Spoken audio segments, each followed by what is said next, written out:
Hey guys what's up, कैसे हैं आप लोग। स्वागत है आप लोगों का ऑडिट की एक और रिवीजन वीडियो के अंदर।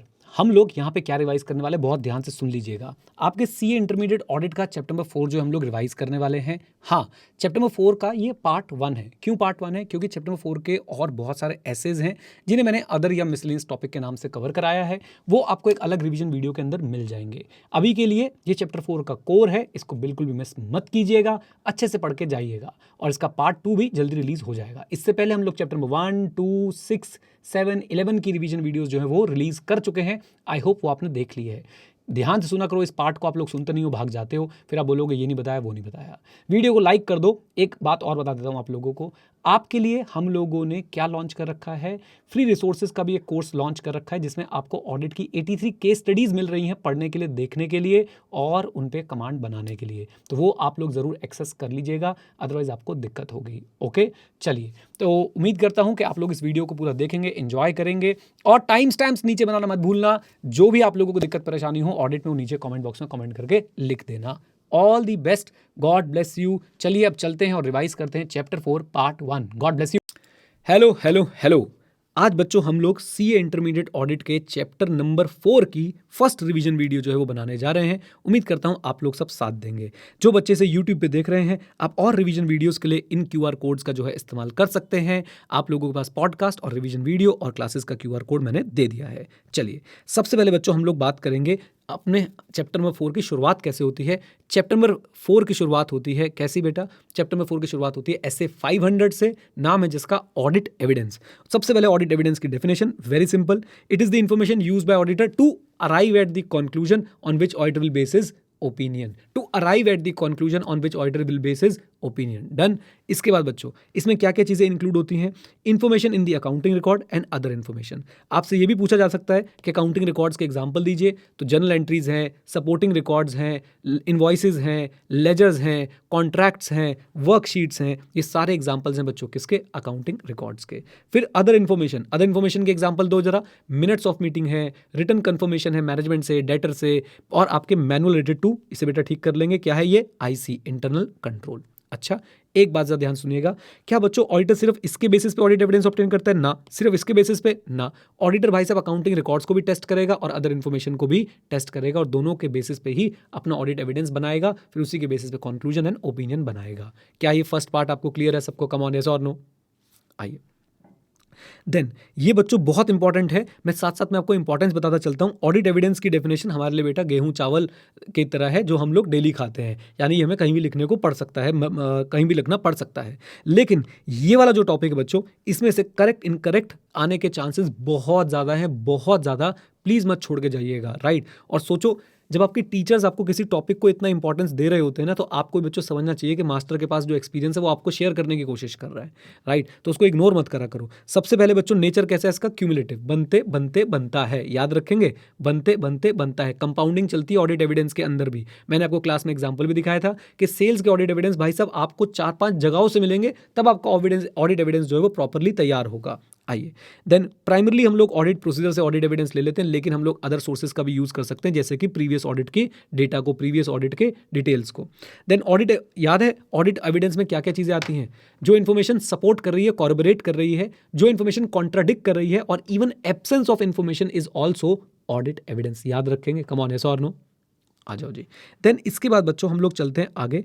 Relation of audit evidence and opinion of the auditor. Relation of audit evidence and opinion of the auditor. इसमें बच्चों पहले तो देखो काफी मजाकिया बात थी, very important relationship, right.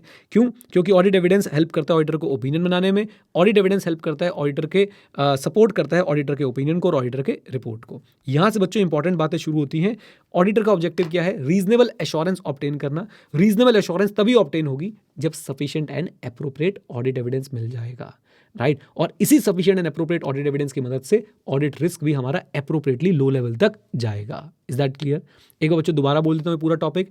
Very important relationship, helps the auditor to form an opinion, supports the audit opinion and the report, and helps the auditor to obtain reasonable assurance, and also helps the auditor to reduce the audit risk to appropriately low level. Is that clear? आइए जी, then बच्चों, आज के सबसे important topics में से एक जिसमें से डायरेक्ट क्वेश्चन पूछा जाएगा वो है कि sufficient and appropriate audit evidence बताओ जी क्या होता है। तो सफिशिएंसी का मतलब होता है बच्चों quantity. Sufficiency is affected by 3 factors. कौन कौन से 3 फैक्टर होते हैं जल्दी बताओ मुझे, कम ऑन एवरीवन, चैट में बता दो जरा लिख के, चैट में बता दो जरा लिख के, कौन कौन से 3 फैक्टर्स होते हैं जल्दी बोलो, कौन कौन से 3 फैक्टर्स होते हैं बेटा। एमआरएस, एमआरएस में बच्चों क्या क्या है जल्दी बताइए हमारे पास। सबसे पहले मर्टिलिटी, फिर रोमम, फिर साइज ऑफ पॉपुलेशन। रिवाइज भी करा दो, इन्होंने क्या किया है, हर चीज़ की पहले डेफिनेशन दी है और उसके बाद जो है उसका कनेक्शन बताया सफिशिएंसी के साथ। तो मर्टिलिटी क्या होती है, यानी कि significant items for the financial statement user. तो अगर मर्टिलिटी किसी चीज़ की ज़्यादा है, कोई आइटम ज़्यादा मटीरियल है, तो भाई साहब हमारा ऑडिट एविडेंस हमें ज़्यादा लगेगा। फिर उसके बाद हम बात करते हैं रोमम की, कहीं पर रोमम अगर ज़्यादा है तो ऑडिट एविडेंस ज़्यादा चाहिए होगा, रोमम लेस है तो ऑडिट एविडेंस कम चाहिए होगा। साइज ऑफ पॉपुलेशन बच्चों याद रखना, स्मॉलर साइज है और होमोजीनियस आइटम है, ये वर्ड याद रखिएगा। करेक्ट इनकरेक्ट इस पे बन सकता है, एमसीक्यू पे बन सकता है। होमोजीनियस का उल्टा क्या होता है ये भी याद है आप लोगों को, हेट्रोजीनियस, हेट्रोजीनियस। तो अगर होमोजीनियस है, स्मॉलर सैंपल है, तो बेटा उस केस में हमारा एविडेंस की क्वांटिटी भी क्या हो जाएगी, कम। बट ऑलवेज रिमेंबर कि क्वांटिटी को क्वालिटी से, या आई शुड से क्वालिटी को क्वांटिटी से रिप्लेस नहीं किया जा सकता है। क्वालिटी क्या होती है, एप्रोप्रिएटनेस, एप्रोप्रिएटनेस, रेलेवेंस, रिलायबिलिटी। याद रखिए बच्चों, आप अगर ध्यान से मेरी बात को सुनो, इसको ऐसे भी कनेक्ट कर सकते हो क्योंकि आपने पढ़ लिया है, आप कभी भी क्वालिटी को कॉम्पनसेट नहीं कर सकते क्वांटिटी से। फॉर एग्जांपल, एक तो यहाँ पे ये एग्जांपल फिट बैठता है कि भाई आपके पास अगर 1000 इनवॉइस हैं लेकिन कोई भी इनवॉइस की आपको डॉक्यूमेंट्री मतलब उस पर शक, मतलब कोई भी विश्वास नहीं है कि ये ऑथेंटिक है कि नहीं, तो भाई ये कभी भी सपोर्ट नहीं कर पाएंगे। और दूसरा एग्जाम्पल भी सुनिए, दूसरा एग्जाम्पल भी सुनिए। मैं ये कहना चाहता हूँ बच्चों, अगर आप चेक कर रहे हो डेटर्स की एग्जिस्टेंस, आप चेक कर रहे हो डेटर्स की एग्जिस्टेंस, आप उनकी वैल्यूएशन के लिए जितने मर्जी एविडेंस लेते रहो बेटा, वो कभी भी कॉम्पनसेट नहीं कर पाएंगे क्योंकि वो रेलेवेंट नहीं है। Is that clear? बोलो हाँ के ना। तो ऑलवेज रिमेंबर कि क्वालिटी को आप क्वांटिटी से बिल्कुल भी सपोर्ट जो है वो नहीं कर सकते हो, कॉम्पनसेट जो है वो नहीं कर सकते हो। आइए वापस आते हैं बच्चों, यहाँ पे प्लीज लीजिए। तो ये बातें हमारी हो गई। Obtaining more evidence can not compensate the poor quality of audit evidence. अब आ जाते हैं appropriateness. Appropriateness deals with what, quality. और क्वालिटी को बच्चों 2 पार्ट में बांट दो, रेलेवेंस, रिलायबिलिटी। रेलेवेंस का दूसरा नाम क्या है, कॉम्पिटेंस। ओके, आ जाइए। देन रेलेवेंस की अगर बात करें तो रेलेवेंस होता क्या है बच्चों, कब एक ऑडिट एविडेंस रेलेवेंट होता है, हम देखते हैं रिलेशनशिप। किसका रिलेशनशिप, एविडेंस का, किसके साथ, असर्शन के साथ और ऑडिट प्रोसीजर के साथ। इसमें बच्चों बहुत इंपॉर्टेंट एग्जांपल्स हमने कवर करें। अगर आप एक डेटर से, एक कस्टमर से बैलेंस कंफर्म कर रहे हो, ये आपको उसकी किसके बारे में एविडेंस दे रहा है, ये आपको उसकी एग्जिस्टेंस के बारे में एविडेंस दे रहा है। याद रखना है आप लोगों को ये बात, राइट। ये उसकी रिकवरेबिलिटी के बारे में, वैल्यूएशन के बारे में एविडेंस नहीं दे रहा है। तो आपकी असर्शन है यहाँ पे एग्जिस्टेंस, तो आप लोग ये प्रोसीजर लगा लो, आपको जो एविडेंस मिलेगा वो रेलेवेंट होगा। लेकिन आप भाई साहब अगर बोलो कि मैं इसकी एग्जिस्टेंस का एविडेंस जो है एजिंग रिपोर्ट से लेना चाहता हूं, तो एजिंग रिपोर्ट से जो आपको एविडेंस मिलेगा वो रेलेवेंट नहीं होने वाला है, किसके लिए, एग्जिस्टेंस के लिए। Is that clear? बोलिए। और आपको कंफर्मेशन से जो एविडेंस मिलने वाला है वो रिकवरेबिलिटी के लिए रिलेवेंट नहीं होने वाला है, वैल्यूएशन के लिए। कम ऑन, यस और नो?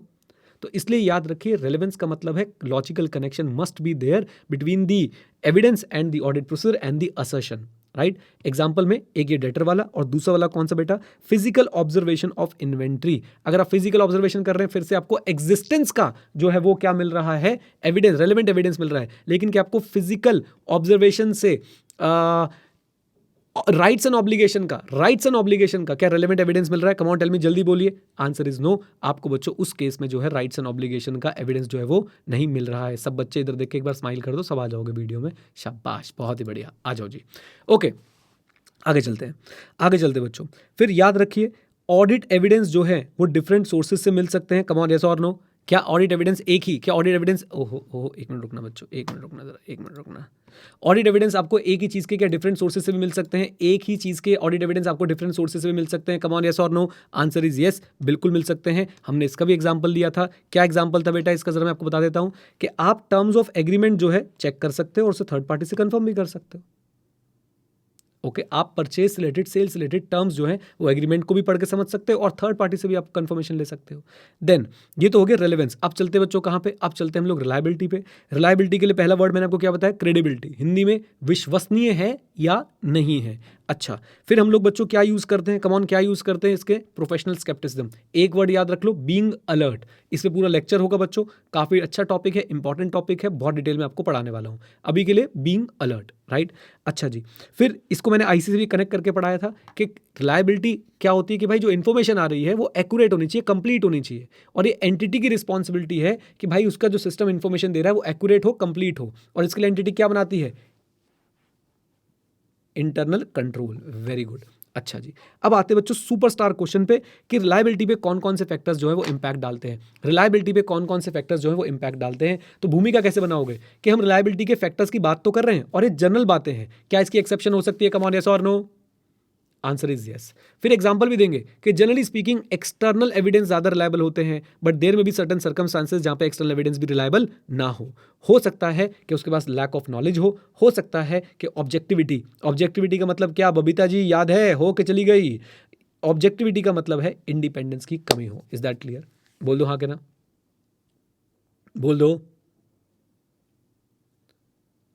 चलिए चलिए जी, आई होप यहां तक क्लैरिटी है सबको, जल्दी बोलो।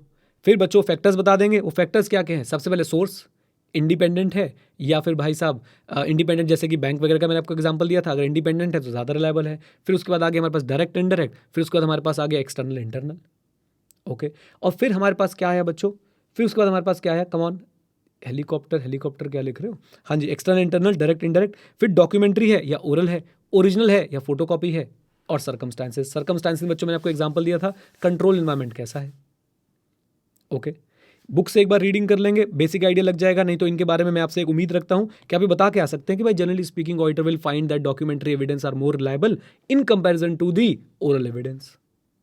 कम ऑन, लीजिए बच्चों, ये पढ़ने के बाद हमने एक बेसिक आइडिया और लिया एक छोटे से टॉपिक का कि भाई एविडेंस जो है वो कितने प्रकार के हो सकते हैं। टाइप ऑफ ऑडिट एविडेंस तो नेचर पे डिपेंड करता है, सोर्स पे डिपेंड करता है। नेचर पे 3 है, विजुअल, ओरल, डॉक्यूमेंट्री। विजुअल मतलब देखना, एग्जाम्पल, आप फिजिकल इन्वेंट्री काउंट को ऑब्जर्व कर रहे हैं, क्लाइंट फिजिकल इन्वेंट्री काउंट कर रहा है, आप उसे ऑब्जर्व कर रहे हैं। ओरल मतलब डिस्कशन, यानी कि आपने सिर्फ बातचीत करी है मैनेजमेंट से या अदर रेलेवेंट पर्सनल से। मैंने आपको इसके बारे में क्या टिप दी है कि जब भी आपका मैनेजमेंट के साथ डिस्कशन हो आप उसे प्लीज़ राइट डाउन कर लीजिए, मैनेजमेंट से जो है उस पर कंफर्मेशन ले लीजिए रिटर्न में। डॉक्यूमेंट्री मतलब सिंपल सी बात कि भाई किसी भी चीज़ के डॉक्यूमेंट्स को जब आप लोग देखते हैं तो आपके लिए डॉक्यूमेंट्री एविडेंस होता है, जैसे कि फिक्स डिपॉजिट की सर्टिफिकेट है, लोन एग्रीमेंट है, सेल्स बिल है, एटसेट्रा। फिर आते हैं इंटरनल एक्सटर्नल, सिर्फ वहीं तक डिस्कशन करेंगे। इंटरनल जो ऑर्गेनाइजेशन के अंदर ओरिजिनेट हो, जैसे कि सेल्स इनवॉइस। फिर एक्सटर्नल जो ऑर्गेनाइजेशन के बाहर ओरिजिनेट हो, जैसे कि परचेज इनवॉइस। इसमें बच्चों आप लोग एक करेक्ट इनकरेक्ट एमसीक्यू जो है एक्सपेक्ट कर सकते हैं इस पर्टिकुलर टॉपिक से। बैंक स्टेटमेंट क्या है, बैंक स्टेटमेंट क्या है, बैंक स्टेटमेंट क्या है, कम ऑन टेल मी, जल्दी बोलो। बैंक स्टेटमेंट, बैंक स्टेटमेंट ये एक एक्सटर्नल एविडेंस है, ओके। चलिए जी, तो ये हो गया बच्चों हमारा डिस्कशन, आज की क्लास का रिवीजन हो गया अच्छे से। आई होप आप इन रिवीजन वीडियो का फ़ायदा उठाएंगे और ऑडिट में अच्छे नंबर लेके आएंगे। बहुत सारे प्रोमिसेस मैंने आपके साथ करे हैं, अगर आप अपने प्रोमिसेस निभाएंगे तो हम अपने प्रोमिसेस निभाएंगे, ओके। चलो जी चलो, ऑल दी बेस्ट बच्चों, ऑल दी बेस्ट। चलिए जी, तो आज बच्चों हम लोगों ने क्या पढ़ना है, आज हमने मेनली इस टॉपिक को रिवाइज करना है, audit procedure to obtain audit evidence. बहुत इंपॉर्टेंट टॉपिक है। हमारे पास AEIOU रीपरफॉर्म एक्सटर्नल कंफर्मेशन होता है ना। AEIOU reperform external confirmation, A से एनालिटिकल प्रोसीजर, E से इंक्वायरी, I से इंस्पेक्शन, O से ऑब्जर्वेशन, U से रिकैलकुलेशन, फिर रीपरफॉर्मेंस एंड एक्सटर्नल कंफर्मेशन। ये तो कोई बच्चा भूलेगा नहीं, पक्की बात है। अब हम लोग शुरू करते हैं बच्चों। एनालिटिकल प्रोसीजर हमने क्यों नहीं पढ़ा, एक डेडिकेटेड स्टैंडर्ड आ रहा है बच्चों हमारा, कौन सा, एसए 520 इसके ऊपर, सॉरी एसए कौन सा 520 इसके ऊपर हम उसको पढ़ेंगे, और हम पहले इसको वैसे भी पढ़ चुके हैं। क्या होता है बेटा इसके अंदर हम लोग क्या करते हैं, फाइनेंशियल नॉन फाइनेंशियल डेटा के, फाइनेंशियल और नॉन फाइनेंशियल इन्फॉर्मेशन के बीच के जो रिलेशन होता है उसको हम लोग स्टडी करते हैं, ट्रेंड्स देखते हैं, फ्लक्चुएशंस देखते हैं, और कुछ अनयूजुअल मिलता है तो उसको फर्दर इन्वेस्टिगेट भी करते हैं, राइट। इसको मैं अभी मान रहा हूं कि हमने रिवाइज नहीं किया है, हम लोग ऐसे 520 जब पढ़ रहे होंगे बहुत डिटेल में मैं आपको इसको रिवाइज करा दूंगा। इंक्वायरी का अलग से चार्ट है, अभी आएंगे उस पर।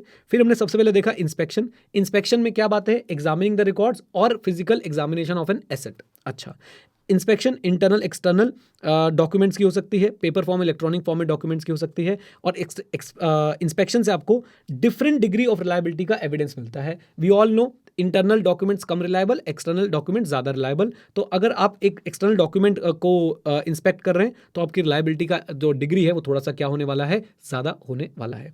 क्विकली एक बार रिवाइज करा देता हूँ। इंस्पेक्शन, एग्जामिनिंग रिकॉर्ड्स और documents, might be internal, external, might be in paper form और electronic form. It provides evidence of varying degree of reliability. Physical examination of asset भी आपका इंस्पेक्शन के अंदर ही कवर किया जाता है। अच्छा जी, फिर एग्जाम्पल क्या है, चार्ट में करेक्शन है बच्चों, टेस्ट ऑफ कंट्रोल के लिए सिर्फ यही है, बाकी सारे अलग एग्जाम्पल है। हम लोग, अच्छा पहली बात, क्या हम इन ऑडिट प्रोसीजर से बच्चों टेस्ट ऑफ कंट्रोल भी कर सकते हैं? हाँ। टेस्ट ऑफ डिटेल भी कर सकते हैं? हाँ। क्या हम इनसे रिस्क असेसमेंट भी कर सकते हैं? हाँ।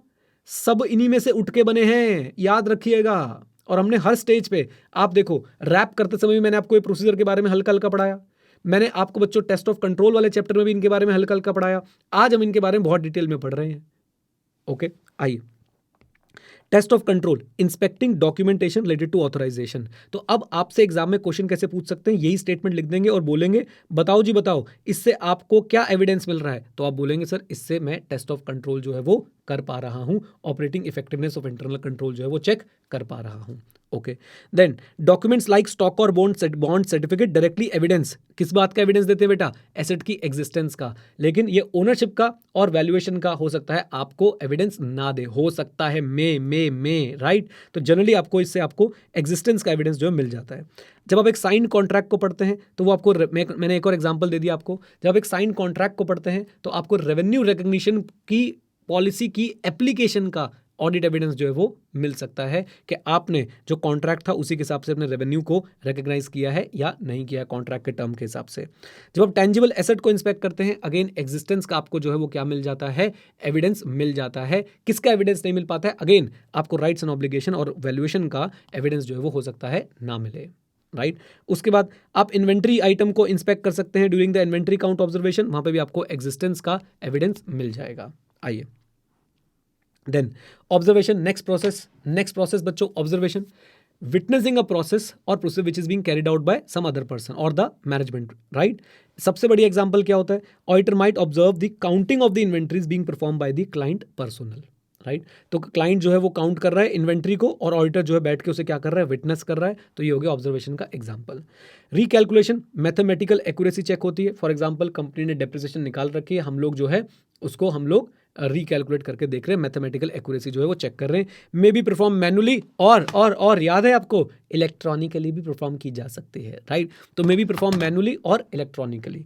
अच्छा जी, देन उसके बाद रीपरफॉर्मेंस में ऑडिटर इंडिपेंडेंटली एग्जीक्यूट करता है प्रोसीजर और कंट्रोल को, जो क्लाइंट के प्रोसीजर कंट्रोल्स हैं उनको इंडिपेंडेंटली एग्जीक्यूट करके देखता है कि वो सही काम कर रहे हैं या नहीं। एग्जांपल, बीआरएस खुद बना रहा है। Example, ageing of accounts receivable जो है वो खुद से जो है रिपोर्ट बना रहा है। आइए, एक्सटर्नल कंफर्मेशन, अलग से बच्चों इसका स्टैंडर्ड आएगा। एक्सटर्नल कंफर्मेशन इसका अलग से स्टैंडर्ड आएगा, कौन सा, ऐसे 505 हम इसको पढ़ेंगे, इसी चैप्टर में पढ़ेंगे, डोंट वेरी एट ऑल। 520 भी इसी चैप्टर में पढ़ेंगे, 580 भी इसी चैप्टर में पढ़ेंगे। 520 एनालिटिकल प्रोसीजर, 580 रिटर्न रिप्रेजेंटेशन। मैं रिवीजन में इसलिए बोल रहा हूं क्योंकि जब आप सिलेबस रिवाइज कर रहे होंगे तब आपको सारे स्टैंडर्ड्स पता होंगे, आप लोग कनेक्ट कर पाएंगे। ऐसे 505 बच्चों, ऐसे 505 में एक्सटर्नल कंफर्मेशन होता है। एक्सटर्नल कंफर्मेशन क्या होता है, ऑडिट एविडेंस ऑब्टेन कर रहा है in direct return format, in direct return response to the auditor from a third party, maybe in paper form or electronic form. Direct written response to the auditor from a third party, maybe in paper form or electronic form, right. Generally speaking कौन सी assertions के लिए relevant होता है, account balance के लिए। लेकिन क्या account balance तक ही रिस्ट्रिक्ट करना चाहिए, नहीं, आप इससे टर्म्स ऑफ एग्रीमेंट को भी कंफर्म कर सकते हो। आप इसे टर्म्स ऑफ एग्रीमेंट को भी, ये एग्जांपल बच्चों आईसीआई के स्टडी मैट में दे रखा है, मेरी चार्ट में नहीं है, याद रखिएगा। आप इसे टर्म्स ऑफ एग्रीमेंट को भी कंफर्म जो है वो कर सकते हो। डन। देन इसके बाद और किस लिए यूज हो सकता है, ये आपको कुछ एब्सेंस ऑफ सर्टेन कंडीशंस के एविडेंस के लिए भी इसको यूज किया जा सकता है। It can also be used to obtain audit evidence for absence of certain condition. For example undisclosed loans, for example side absence of side contracts, absence of side kick contracts बोल लीजिए, यानी आपके debtor के साथ या creditor के साथ कोई साइड कॉन्ट्रैक्ट्स तो नहीं है कैश को लेके या और किसी चीज को लेके, राइट। तो उसके लिए भी यूज किया जा सकता है। एक बार पूरा रिपीट कर दूं दोबारा से, तो external confirmation audit evidence obtained by auditor, direct written response from to the auditor from a third party, paper और इलेक्ट्रॉनिक फॉर्म। किसके लिए रेलेवेंट होता है? अकाउंट बैलेंस के लिए, लेकिन सिर्फ उस तक रिस्ट्रिक्ट नहीं करना है। एब्सेंस ऑफ सर्टेन कंडीशन के लिए भी आप लोगों को ऑडिट एविडेंस इससे मिल सकता है। आइए इंक्वायरी पे। इंक्वायरी है बच्चों बहुत ज़्यादा ज़रूरी। इंक्वायरी पे फुल फ्लेज क्वेश्चन एक आ सकता है। इंक्वायरी के बारे में सबसे पहले, seeking information from knowledgeable person, financial और non financial, within the entity, outside the entity. Extensively throughout the audit use की जाती है in addition to other audit procedures. ये लाइन बहुत जरूरी है बच्चों।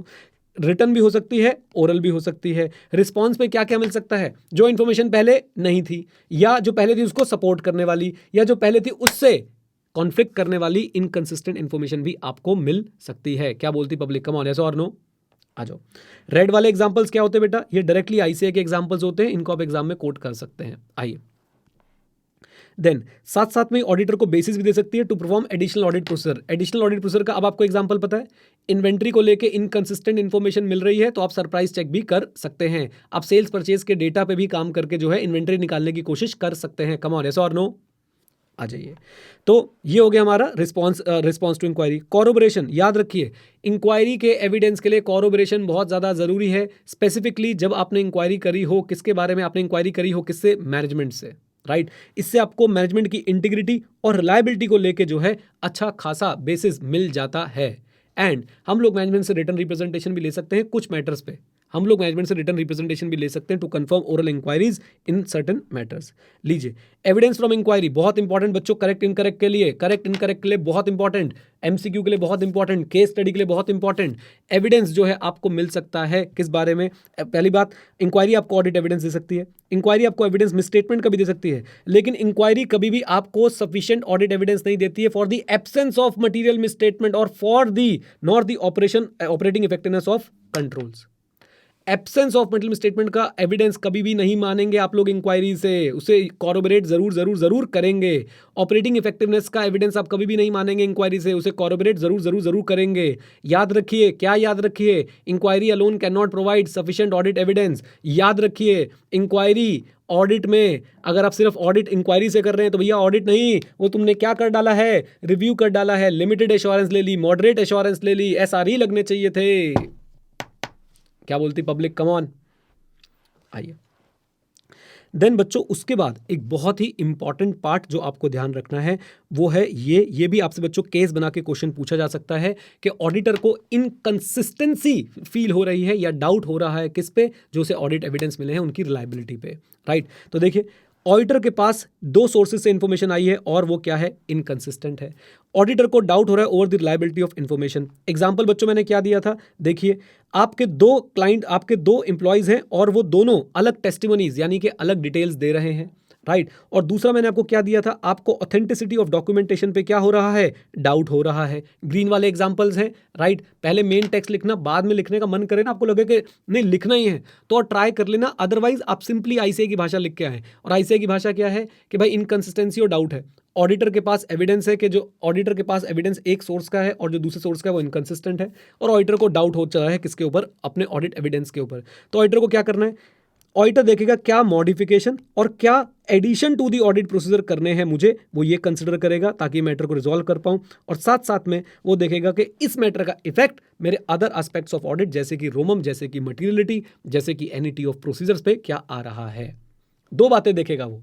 नंबर वन बच्चों, क्या मॉडिफिकेशन और एडिशन किए जाएं ऑडिट प्रोसीजर में जिससे कि डाउट हमारा ये जो है मैटर रिजॉल्व हो जाए, और साथ साथ में इस मैटर का क्या इफेक्ट आ रहा है अदर एस्पेक्ट्स ऑफ ऑडिटिंग में। ये बात याद रखिएगा। दोनों के बीच में क्या लिखा है? एंड। और आईसीए बच्चों इस पे क्वेश्चन पूछ लेता है एमसीक्यू में कि एंड है कि और है। याद रखेंगे?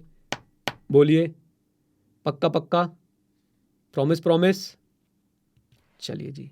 इसके बाद बच्चों, हाँ, ये प्रमोशन थोड़ा सा बच्चों क्लासेस का फॉर सीए इंटर। चार्ट्स किस लिए? सीए इंटर के लिए मैंने बनाए हैं। edu91.org पे विजिट करें, इस क्यूआर कोड को स्कैन करें, पॉडकास्ट सुने, इस क्यूआर कोड को स्कैन करें, रिवीजन वीडियोस मिलेंगी। इन दोनों क्यूआर कोड से आपको फाइनल और इंटरमीडिएट की क्लासेस मिलेंगी। मॉक टेस्ट पेपर के लिए यहाँ पे विजिट करें। आ जाओ, चलो आ जाओ बच्चों, आ जाओ। एक छोटा सा चार्ट हमने और बनाया था, सोर्स ऑफ ऑडिट एविडेंस। कोई खास बात नहीं है, तो याद रखें बच्चों, आप लोग क्या करते हैं, आप अकाउंटिंग रिकॉर्ड्स को टेस्ट करते हैं ताकि कंसिस्टेंसी चेक हो जाए, किसकी, आपके अकाउंटिंग रिकॉर्ड्स की और फाइनेंशियल स्टेटमेंट की। साथ में अगर आपको ज़्यादा एश्योरेंस लेनी होती है तो आप लोग क्या करते हैं, हम लोग डिफरेंट सोर्सेज से डिफरेंट नेचर के ऑडिट एविडेंस जो है वो ऑब्टेन करते हैं। फॉर एग्जाम्पल सेल्स को आप अगर ऑडिट करना चाहते हैं तो आपके पास बहुत डिफरेंट सोर्सेज से डिफरेंट नेचर के ऑडिट एविडेंस मिलेंगे और फिर जो है आप लोग इनको अच्छी से एश्योरेंस जो है वो ले पाएंगे। और यहाँ से ऑडिट एविडेंस का एक नेचर भी प्रूव होता है। ऑडिट एविडेंस इज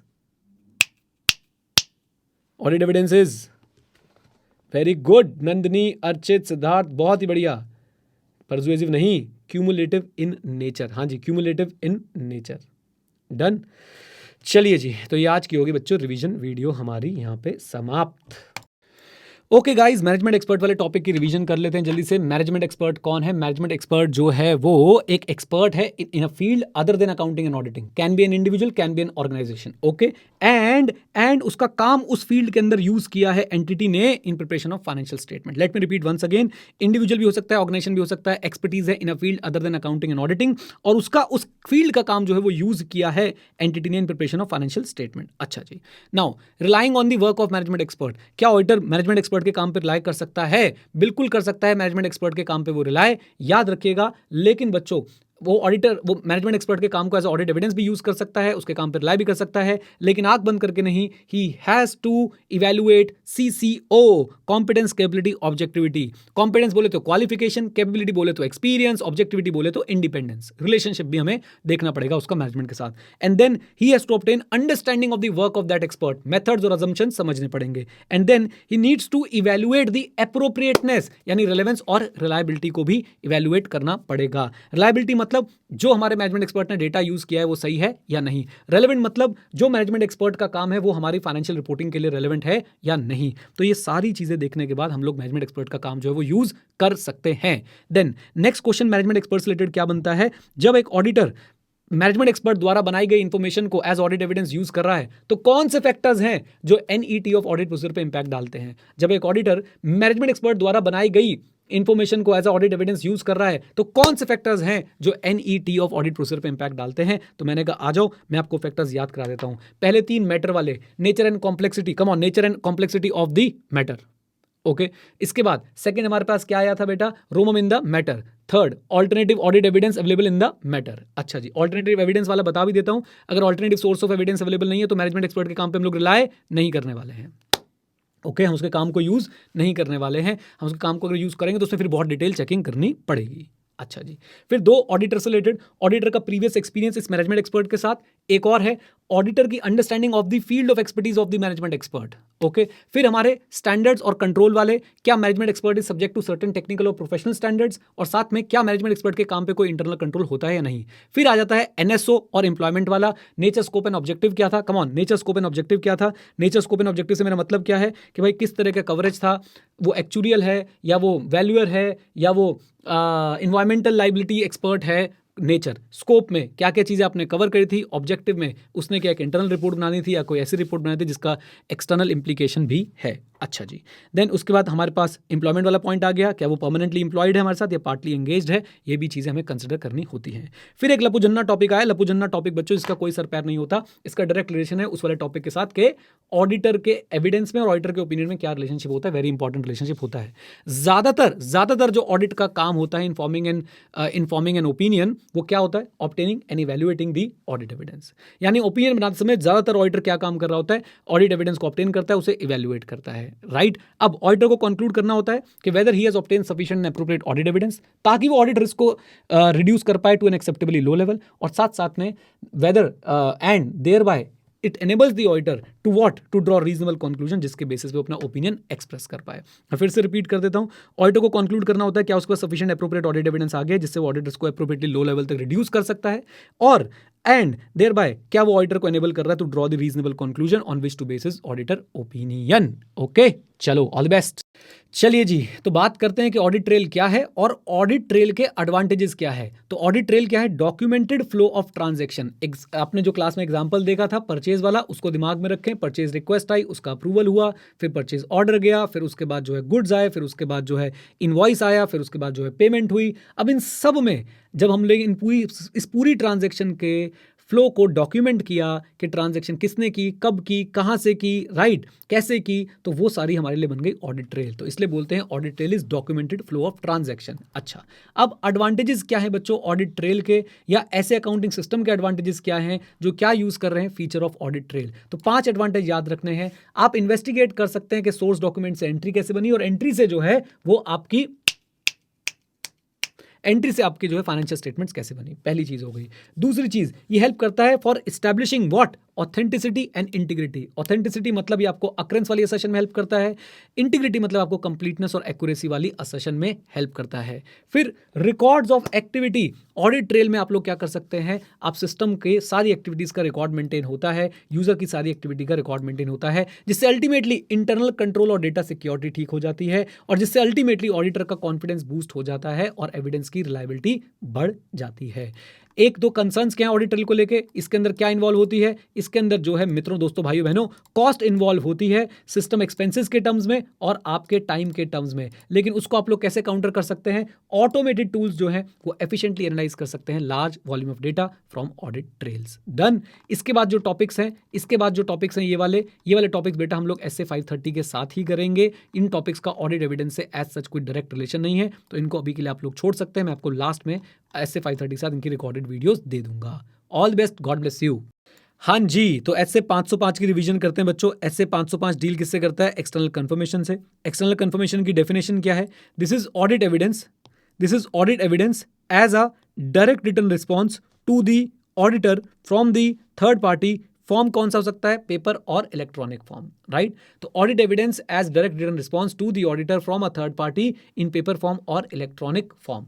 डन, बोलिए।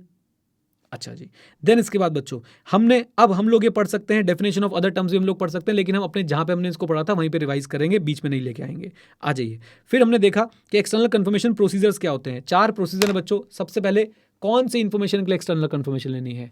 दूसरी बात बच्चों, एप्रोप्रिएट पार्टी को सिलेक्ट करना है। तीसरी बात, डिजाइन करनी है, और डिजाइन में 2 बातें याद रखिएगा, प्रॉपर्ली एड्रेस होना चाहिए और रिटर्न इन्फॉर्मेशन भी होनी चाहिए। और चौथी बात, भेजो और फॉलोअप रखो, सेंडिंग एंड फॉलोअप। चारों बातें दोबारा रिवाइज करा देता हूं आप लोगों को मेरे साथ। Determining the information to be confirmed, फिर उसके बाद बच्चों हमने देखना है सिलेक्टिंग द एप्रोप्रिएट पार्टी, फिर designing the confirmation request. Designing में 2 बातें जरूर ध्यान रखिएगा, एप्रोप्रिएटली एड्रेस होना चाहिए और उसके अंदर रिटर्न इन्फॉर्मेशन भी होनी चाहिए कि अगर डिलीवर नहीं हो पाई तो कहां पे आएगी, या फिर जब आप रिप्लाई कर रहे हैं तो आप कहां पे इन्फॉर्मेशन भेजें। अगला पॉइंट बच्चों हमारे पास क्या आया था कि भाई सेंडिंग करो, मतलब भेजो और अच्छे से फॉलो अप रखो। फिर इन्हीं पॉइंट्स के डिस्कशन में क्विकली आप लोगों के लिए हाईलाइट कर देता हूं। डिजाइनिंग में मैंने आपको क्या बताया, डिजाइनिंग मैंने आपको यही बोला कि देखो भाई, डिटरमाइनिंग द इन्फॉर्मेशन मैंने आपको यही बोला कि जनरली हम लोग किस लिए यूज करते हैं, अकाउंट बैलेंस और उनके एलिमेंट्स के लिए, लेकिन कभी कभी हम लोग टर्म्स ऑफ एग्रीमेंट, कॉन्ट्रैक्ट और ट्रांजैक्शन को कंफर्म करने के लिए भी, या किसी कंडीशन के एब्सेंस को कंफर्म करने के लिए भी एक्सटर्नल कंफर्मेशन रिक्वेस्ट यूज कर लेते हैं, राइट। इसकी रिवीजन ऐसे ही करा दूं ना जल्दी जल्दी से आपको। आओ दोबारा से बोलता हूं। तो इन्फॉर्मेशन के पॉइंट मैंने क्या बोला कि जनरली स्पीकिंग बच्चों हम लोग अकाउंट बैलेंस और उनके एलिमेंट्स के लिए यूज करते हैं, लेकिन हम लोग एग्रीमेंट के टर्म्स, कॉन्ट्रैक्ट के टर्म्स, ट्रांजैक्शन के टर्म्स और to confirm the absence of certain condition के लिए भी इसको यूज कर सकते हैं। आ जाइए। Then selecting the appropriate party, याद रखिए एप्रोप्रिएट पार्टी वही है जो ऑडिटर को लगता है कि नॉलेजेबल है, जिसके पास नॉलेज होगी about the information to be confirmed. Is that clear, बोलिए। आ जाइए। तो एग्जांपल में दे दिया था कि भाई financial institution official who is knowledgeable about the transaction will be the most appropriate person जिससे हम लोग ये रिक्वेस्ट लेने वाले हैं। आइए, डिजाइनिंग द कंफर्मेशन रिक्वेस्ट, ये बहुत इंपॉर्टेंट बच्चों। तो डिजाइन हमने कैसे करनी है कि भाई साहब हमारी रिस्पॉन्स रेट जो है वो अच्छा रहे, और इससे डायरेक्टली इंपैक्ट हमारे रिलायबिलिटी और नेचर ऑफ ऑडिट एविडेंस पे भी आ जाता है। यानी हमने अच्छे प्रॉपर तरीके से ऑर्गेनाइज करनी है, उसके अंदर प्रॉपर एड्रेस होना चाहिए, प्रॉपर रिटर्न एड्रेस होना चाहिए, हम क्या इंफॉर्मेशन सीख कर रहे हैं वो बिल्कुल क्लैरिटी से लिखी होनी चाहिए, वेगनेस नहीं होनी चाहिए। ओके, ऐसी हो कि सामने वाले को मोटिवेट करे रिप्लाई करने के लिए। नाउ वेरी इंपॉर्टेंट क्वेश्चन बच्चों, factors to be considered when designing, तो बहुत आसान है, assertion, ROMM, layout presentation, prior experience. फिर तो सब कुछ पता ही है, कैसे बताएं, क्यों तुझको चाहें, 11 बता ना पाएं। कैसे बताएं मतलब मोड, क्यों तुझको चाहें क्योंकि मैनेजमेंट ने ऑथराइज कर दिया, 11 बता ना पाएं, एबिलिटी टू रिप्लाई और ability to confirm, ability of intended confirming party to confirm. Done. आइए, फिर बीच में अचानक से बच्चों आईसीए ने बोला कि अब आपको हम पॉजिटिव कंफर्मेशन रिक्वेस्ट पढ़ाएंगे। तो पॉजिटिव एक्सटर्नल कंफर्मेशन रिक्वेस्ट क्या होती है, reply to the auditor in all cases either by indicating agreement or with given information or by asking confirming party to provide the information. दोबारा बोलता हूं, reply to the auditor in all cases either by indicating agreement or by indicating disagreement or by providing the requested information to the auditor. एक बार और बोलता हूं, positive confirmation request, reply to the auditor in all cases either by indicating agreement or by indicating disagreement or by confirming or providing the information as requested by the auditor। Positive confirmation request के evidence को generally हम लोग reliable मानते हैं, लेकिन risk ये है कि उसका रिप्लाई विदाउट वेरिफिकेशन आ सकता है, प्रेशर क्रिएट हो जाता है। उसके लिए हम लोग क्या करते हैं, उसके लिए हम लोग ऐसी रिक्वेस्ट भेजते हैं that do not state the amount और on the confirmation request and ask the confirming party to fill the amount और फर्निश द अदर इंफॉर्मेशन। याद रखें बच्चों, फ्लो रिलायबल होते हैं, विदाउट वेरिफिकेशन आ सकता है, इसलिए हम लोग क्या करते हैं, हम लोग ऐसी रिक्वेस्ट बनाते हैं जिसके अंदर अमाउंट नहीं लिखा होता है, या फिर हम लोग सीधा सीधा बोलते हैं कि भैया आप लोग जो है अमाउंट लिख के या इन्फॉर्मेशन भर के हमें दो। इसका इंपैक्ट क्या हो सकता है कि हमारा रिस्पॉन्स रेट जो है वो क्या हो सकता है बच्चों, कम हो सकता है। ये अब आप लोग पढ़ चुके हो तो मैं आपको बता दूं कि नॉन रिस्पॉन्स में कन्वर्ट हो सकता है। कम ऑन, बैकग्राउंड से कौन सी आवाज आ रही है? बैकग्राउंड में तो कुछ चल ही नहीं रहा है, आ जाओ जी। देन इसके बाद बच्चों, then determination of properly address request. मुझे नहीं लगता इसमें से कुछ पूछेंगे, बस याद रखिए कि भाई रिक्वेस्ट भेजने से पहले आप लोग क्या कर सकते हैं, you can test the validity of some और all of the address on confirmation requests. Done. अच्छा जी, फॉलो अप कंफर्मेशन रिक्वेस्ट, तो ऑडिटर को एडिशनल कंफर्मेशन रिक्वेस्ट भेजनी पड़ सकती है जब रिप्लाई जो है वो ना आए एक रीजनेबल टाइम के अंदर। Reasonable time depend on facts and circumstances. Okay जी। देन अनदर इंपॉर्टेंट टॉपिक बच्चों जो आज हमने क्लास में कवर किया, बहुत जरूरी आपके एग्जाम के लिए, अगर मैनेजमेंट रिफ्यूज कर देती है ऑडिटर को कि you can not send a confirmation request to this particular party, तो ऑडिटर ने क्या करना है? बहुत सिंपल सी बातें जो ऑडिटर ने करनी है। ऑडिटर सबसे पहले इंक्वायर करेगा क्या, रीजंस फॉर द रिफ्यूजल, और उसके लिए ऑडिट एविडेंस और उसकी वैलिडिटी और रीजनेबलनेस को चेक करेगा। Auditor will inquire about the reasons for the refusal, और फिर हम उस रीजन के लिए एविडेंस और उसकी वैलिडिटी और रीजनेबलनेस को चेक करने वाले हैं। डन। फिर उसके बाद वो देखेगा इसका इंप्लीकेशन क्या आ रहा है मेरे रोमम पे, रिस्क ऑफ फ्रॉड पे और मेरे एनईटी ऑफ ऑडिट प्रोसीजर पे। राइट, तो सबसे पहले रीजन मांगो, रीजन की वैलिडिटी रीजनेबलनेस चेक कर लो, फिर उसके बाद इसका इंप्लीकेशन देखो, मेरे रोमम पे, मेरे रिस्क ऑफ फ्रॉड पे, मेरे एनईटी ऑफ ऑडिट प्रोसीजर पे क्या इंपैक्ट आ रहा है, एंड देन ये देखो ऑल्टरनेटिव ऑडिट प्रोसीजर लगाओ और अब अपने लिए एविडेंस निकालो उस पर्टिकुलर बैलेंस को लेके। अच्छा जी, इधर आओ। रीजनेबलनेस में जनरली मैनेजमेंट क्या बोलती है, डिस्प्यूट चल रहा है या नेगोशिएशन चल रही है? कम ऑन, डिस्प्यूट चल रहा है या नेगोशिएशन चल रही है? और इस कंफर्मेशन रिक्वेस्ट से हो सकता है कि उसके ऊपर इंपैक्ट आ जाए। ऑडिटर हाथ पे हाथ रख के नहीं मानेगा बेटा, ऑडिटर उसकी वैलिडिटी और रीजनेबलनेस चेक करेगा। कम ऑन, यस और नो? आ जाओ। फिर उसके बाद ऑल्टरनेटिव ऑडिट प्रोसीजर के भी एग्जांपल दे दिए। अकाउंट्स रिसीवेबल बैलेंस के केस में आप क्या कर सकते हैं, आप लोग स्पेसिफिक सब्सिक्वेंट कैश रिसिट्स को चेक कर सकते हैं, शिपिंग डॉक्यूमेंटेशन को चेक कर सकते हैं, और भी बहुत सारी बातें हमने क्लास में करी थी, जैसे जीएसटी को भी आप लोग चेक कर सकते हैं, आपने उसको कैसे दिखाया कैसे नहीं दिखाया है, और आपके पास बहुत सारी डॉक्यूमेंटेशन हो सकती है। परचेज के केस में गुड्स रिसीव नोट हो सकते हैं, इनवॉइस हो सकता है, परचेज ऑर्डर, परचेज रिक्वेस्ट, ये सारी डॉक्यूमेंटेशन आपको एक ट्रेल बनाने में जो है वो हेल्प कर देगी। Is that clear? बोल दो हाँ के ना, आ जाइए। देन सबसे इंपॉर्टेंट पार्ट बच्चों, अगर ऑडिटर को लगता है कि इसके जो रीजन है वो अनरीजनेबल है, या फिर ऑडिटर जो है वो ऑल्टरनेटिव प्रोसीजर से ऑडिट एविडेंस ऑब्टेन नहीं कर पा रहा है, तो ऑडिटर क्या करेगा, कम्युनिकेट करेगा टीसीडब्ल्यूजी को एज पर एस 260, और साथ साथ में इस बात का इंपैक्ट देखेगा, इंप्लीकेशन देखेगा अपने ओपिनियन पे एज पर एस 705। राइट, बहुत इंपॉर्टेंट क्वेश्चन बच्चों, स्किप करना बनता ही नहीं है इसको। ओके, देन एक टॉपिक हमने छोटा सा और कवर किया, negative confirmation request. Negative confirmation request क्या होता है, respond directly to the auditor only if confirming party disagrees with the information provided in the request. Respond directly to the auditor only if the confirming party disagrees with the information provided in the request. Negative confirmation request कम persuasive होती हैं, generally speaking इसे sole substantive procedure to obtain audit evidence की तरह use नहीं किया जाना चाहिए। कम ऑन, यस और नो? राइट, बट 4 कंडीशंस अगर प्रेजेंट हो तो मजा आ जाएगा, नेगेटिव कंफर्मेशन रिक्वेस्ट बहुत अच्छे से काम करेगी। नंबर 1, रोमम कम है, कंट्रोल्स बहुत अच्छे हैं। ओके, नंबर 2, पॉपुलेशन जो है ना उसके अंदर large volume of small value items हैं जो होमोजीनियस हैं। कम ऑन, पॉपुलेशन के अंदर large volume of small value items है जो होमोजीनियस इन नेचर है, होमोजीनियस है अमाउंट वाइज, लो एक्सेप्शन रेट एक्सपेक्टेड है। एक्सेप्शन रेट क्या होता है बच्चों, आ जाओ जल्दी से रिवाइज करा दूं। एक्सेप्शन रेट क्या होता है, ये रहा। एक्सेप्शन मतलब ऐसा रिस्पॉन्स जो डिफरेंस इंडिकेट करता है between the information as in the entities record and information given by the confirming party. A response that indicates the difference between the information that is given by the confirming party and information in the entity's record। तो अगर auditor को लगता है कि भाई exception rate कम होने वाला है तो कोई बात नहीं, ऑडिटर जो है वो नेगेटिव कंफर्मेशन रिक्वेस्ट के साथ जा सकता है। And auditor has no reasons to believe, auditor is not aware of any circumstances that would cause the recipient of negative confirmation request to disregard the request। यानी कोई ऐसा circumstance exist नहीं करता कि भाई जिससे ऑडिटर को लगे कि भाई ये हमारी नेगेटिव कंफर्मेशन रिक्वेस्ट को रिजेक्ट कर देगा। Is that clear? बोलिए हाँ के ना। तो ऐसे केस में बच्चों हम लोग नेगेटिव कंफर्मेशन से भी काम चला सकते हैं। डन, लीजिए। तो ये हो गया बच्चों हमारा आज का कार्यक्रम। अब हम लोग मिलेंगे और इस चैप्टर को और अच्छे से करेंगे, झमाझम झमाझम झमाझम।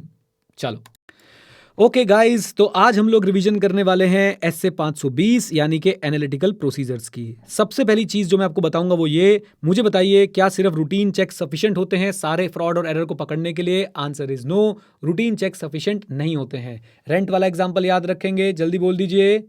यस, इवन सेल्स का भी सारा आपके पास बच्चों सपोर्टिंग हो सकती है, लेकिन फिर भी क्या फेक सेल्स हो सकती हैं? आंसर इज यस, हो सकती हैं। और ऐसी जगहों पे काम आते हैं बच्चों क्या? Analytical procedures. और याद रखिए एनालिटिकल प्रोसीजर में क्या होते हैं? ट्रेंड एनालिसिस, रेशियो एनालिसिस और रीजनेबल टेस्ट। सिर्फ आईसीआई की आत्मा के साथ जुड़ने के लिए हम लोग क्या याद रखेंगे कि इनको हम लोग ओवरऑल टेस्ट भी बुलाते हैं। बोलिए क्या बुलाते हैं? ओवरऑल टेस्ट भी बुलाते हैं। ये छोटी छोटी चीज़ें बच्चों आपके एग्जाम में सक्सेस और फेलियर का जो है वो डिफरेंस बना देती हैं कि आपने कहीं कहीं कीवर्ड्स, कहीं कहीं की लाइंस पढ़ी हैं या नहीं पढ़ी हैं। आइए दोबारा से, रूटीन चेक अकेले इनसफिशिएंट है to reveal all the frauds and error in the accounts. We need to use ratio analysis, trend analysis, reasonableness test, that is analytical procedure, और we can say the overall test to find out the hidden inefficiencies in the accounts. आइए, what is the meaning of analytical procedure? बच्चों श्रद्धांजलि दे दो मुझे, श्रद्धांजलि जीवित व्यक्तियों को भी दी जाती है, घबराओ मत। हाँ जी, याद करके बताएं, एसए 520 में बच्चों हमने कितनी अच्छे से इसका मीनिंग पढ़ा था। क्या बोलते थे हम लोग? जल्दी बोलो, जल्दी बोलो। क्या था? Evaluation of financial information. कैसे? Through analysis of what? Plausible relationship among financial and non financial data. फिर से एक बार, evaluation of financial information through analysis of plausible relationship among financial and non financial data. क्या यहीं पे खत्म हो जाता है? नहीं बेटा, it also includes what? Investigation, right? Investigation necessary of identified fluctuation और रिलेशनशिप जो इनकंसिस्टेंट है रेलेवेंट इंफॉर्मेशन के साथ। याद है, नंबर ऑफ स्टोर्स बंद हो रहे हैं, घट रहे हैं, मार्केटिंग एक्सपेंस कम हो रहा है, फिर भी सेल बढ़ रही है, फुटफॉल घट रही है, फिर भी सेल बढ़ रही है। तो there is an unusual fluctuation or there is a relationship which is inconsistent with the other relevant information. Come on, yes or no? बोल दीजिए। एंड जब बच्चों आपको पता चला कि इस साल इस कंपनी के 25% स्टोर बंद हो गए, आपकी एक्सपेक्टेशन क्या बनी? भैया सेल तो कम होनी चाहिए इस बार। कम ऑन, यस और नो? जनरल एक्सपेक्टेशन क्या बनी? कि सेल तो कम होनी चाहिए। तो आपकी एक्सपेक्टेड वैल्यू से सिग्निफिकेंट अमाउंट से जो है वो डिफरेंस आ रहा है, तो बेटा वहां पे भी हम लोग क्या यूज कर सकते हैं? एनालिटिकल प्रोसीजर जो है वो यूज कर सकते हैं। एक बार फिर से बोलता हूं, एनालिटिकल प्रोसीजर के अंदर इन्वेस्टिगेशन भी आती है। और ये इन्वेस्टिगेशन सुन के अपने भाई साहब गूज बम्स मत करने लग जाना, रॉन्ग मत खड़े करने लगना कि ऑडिट और इन्वेस्टिगेशन तो फर्क है। हाँ भाई, यहाँ एग्जामिनेशन के कॉन्टेक्स्ट में यूज की जा रहा है, राइट? तो it also includes the examination as necessary of identified fluctuation और the identified relationship that are inconsistent with relevant information और that differ from expected value by a significant amount. साथ में हो, जल्दी बोलो। अच्छा जी, देन नेचर में बच्चों पूरी जिंदगी का, पूरे ह्यूमन बीइंग का क्या नेचर है? चुपचाप क्या करते रहते हैं? कंपैरिजन। किससे कंपैरिजन करते बेटा? प्रायर पीरियड से, एंटिसिपेटेड रिजल्ट से, सिमिलर इंडस्ट्री इंफॉर्मेशन से। मेरे साथ साथ, प्रायर पीरियड से, एंटिसिपेटेड रिजल्ट से, सिमिलर इंडस्ट्री इंफॉर्मेशन से, राइट? बोलिए, आ जाइए। देन उसके बाद बच्चों एनालिटिकल प्रोसीजर में और क्या क्या आता है? रिलेशनशिप, कंसिडरेशन ऑफ रिलेशनशिप किसके बीच में था? Among elements of financial information और between financial information and non financial information.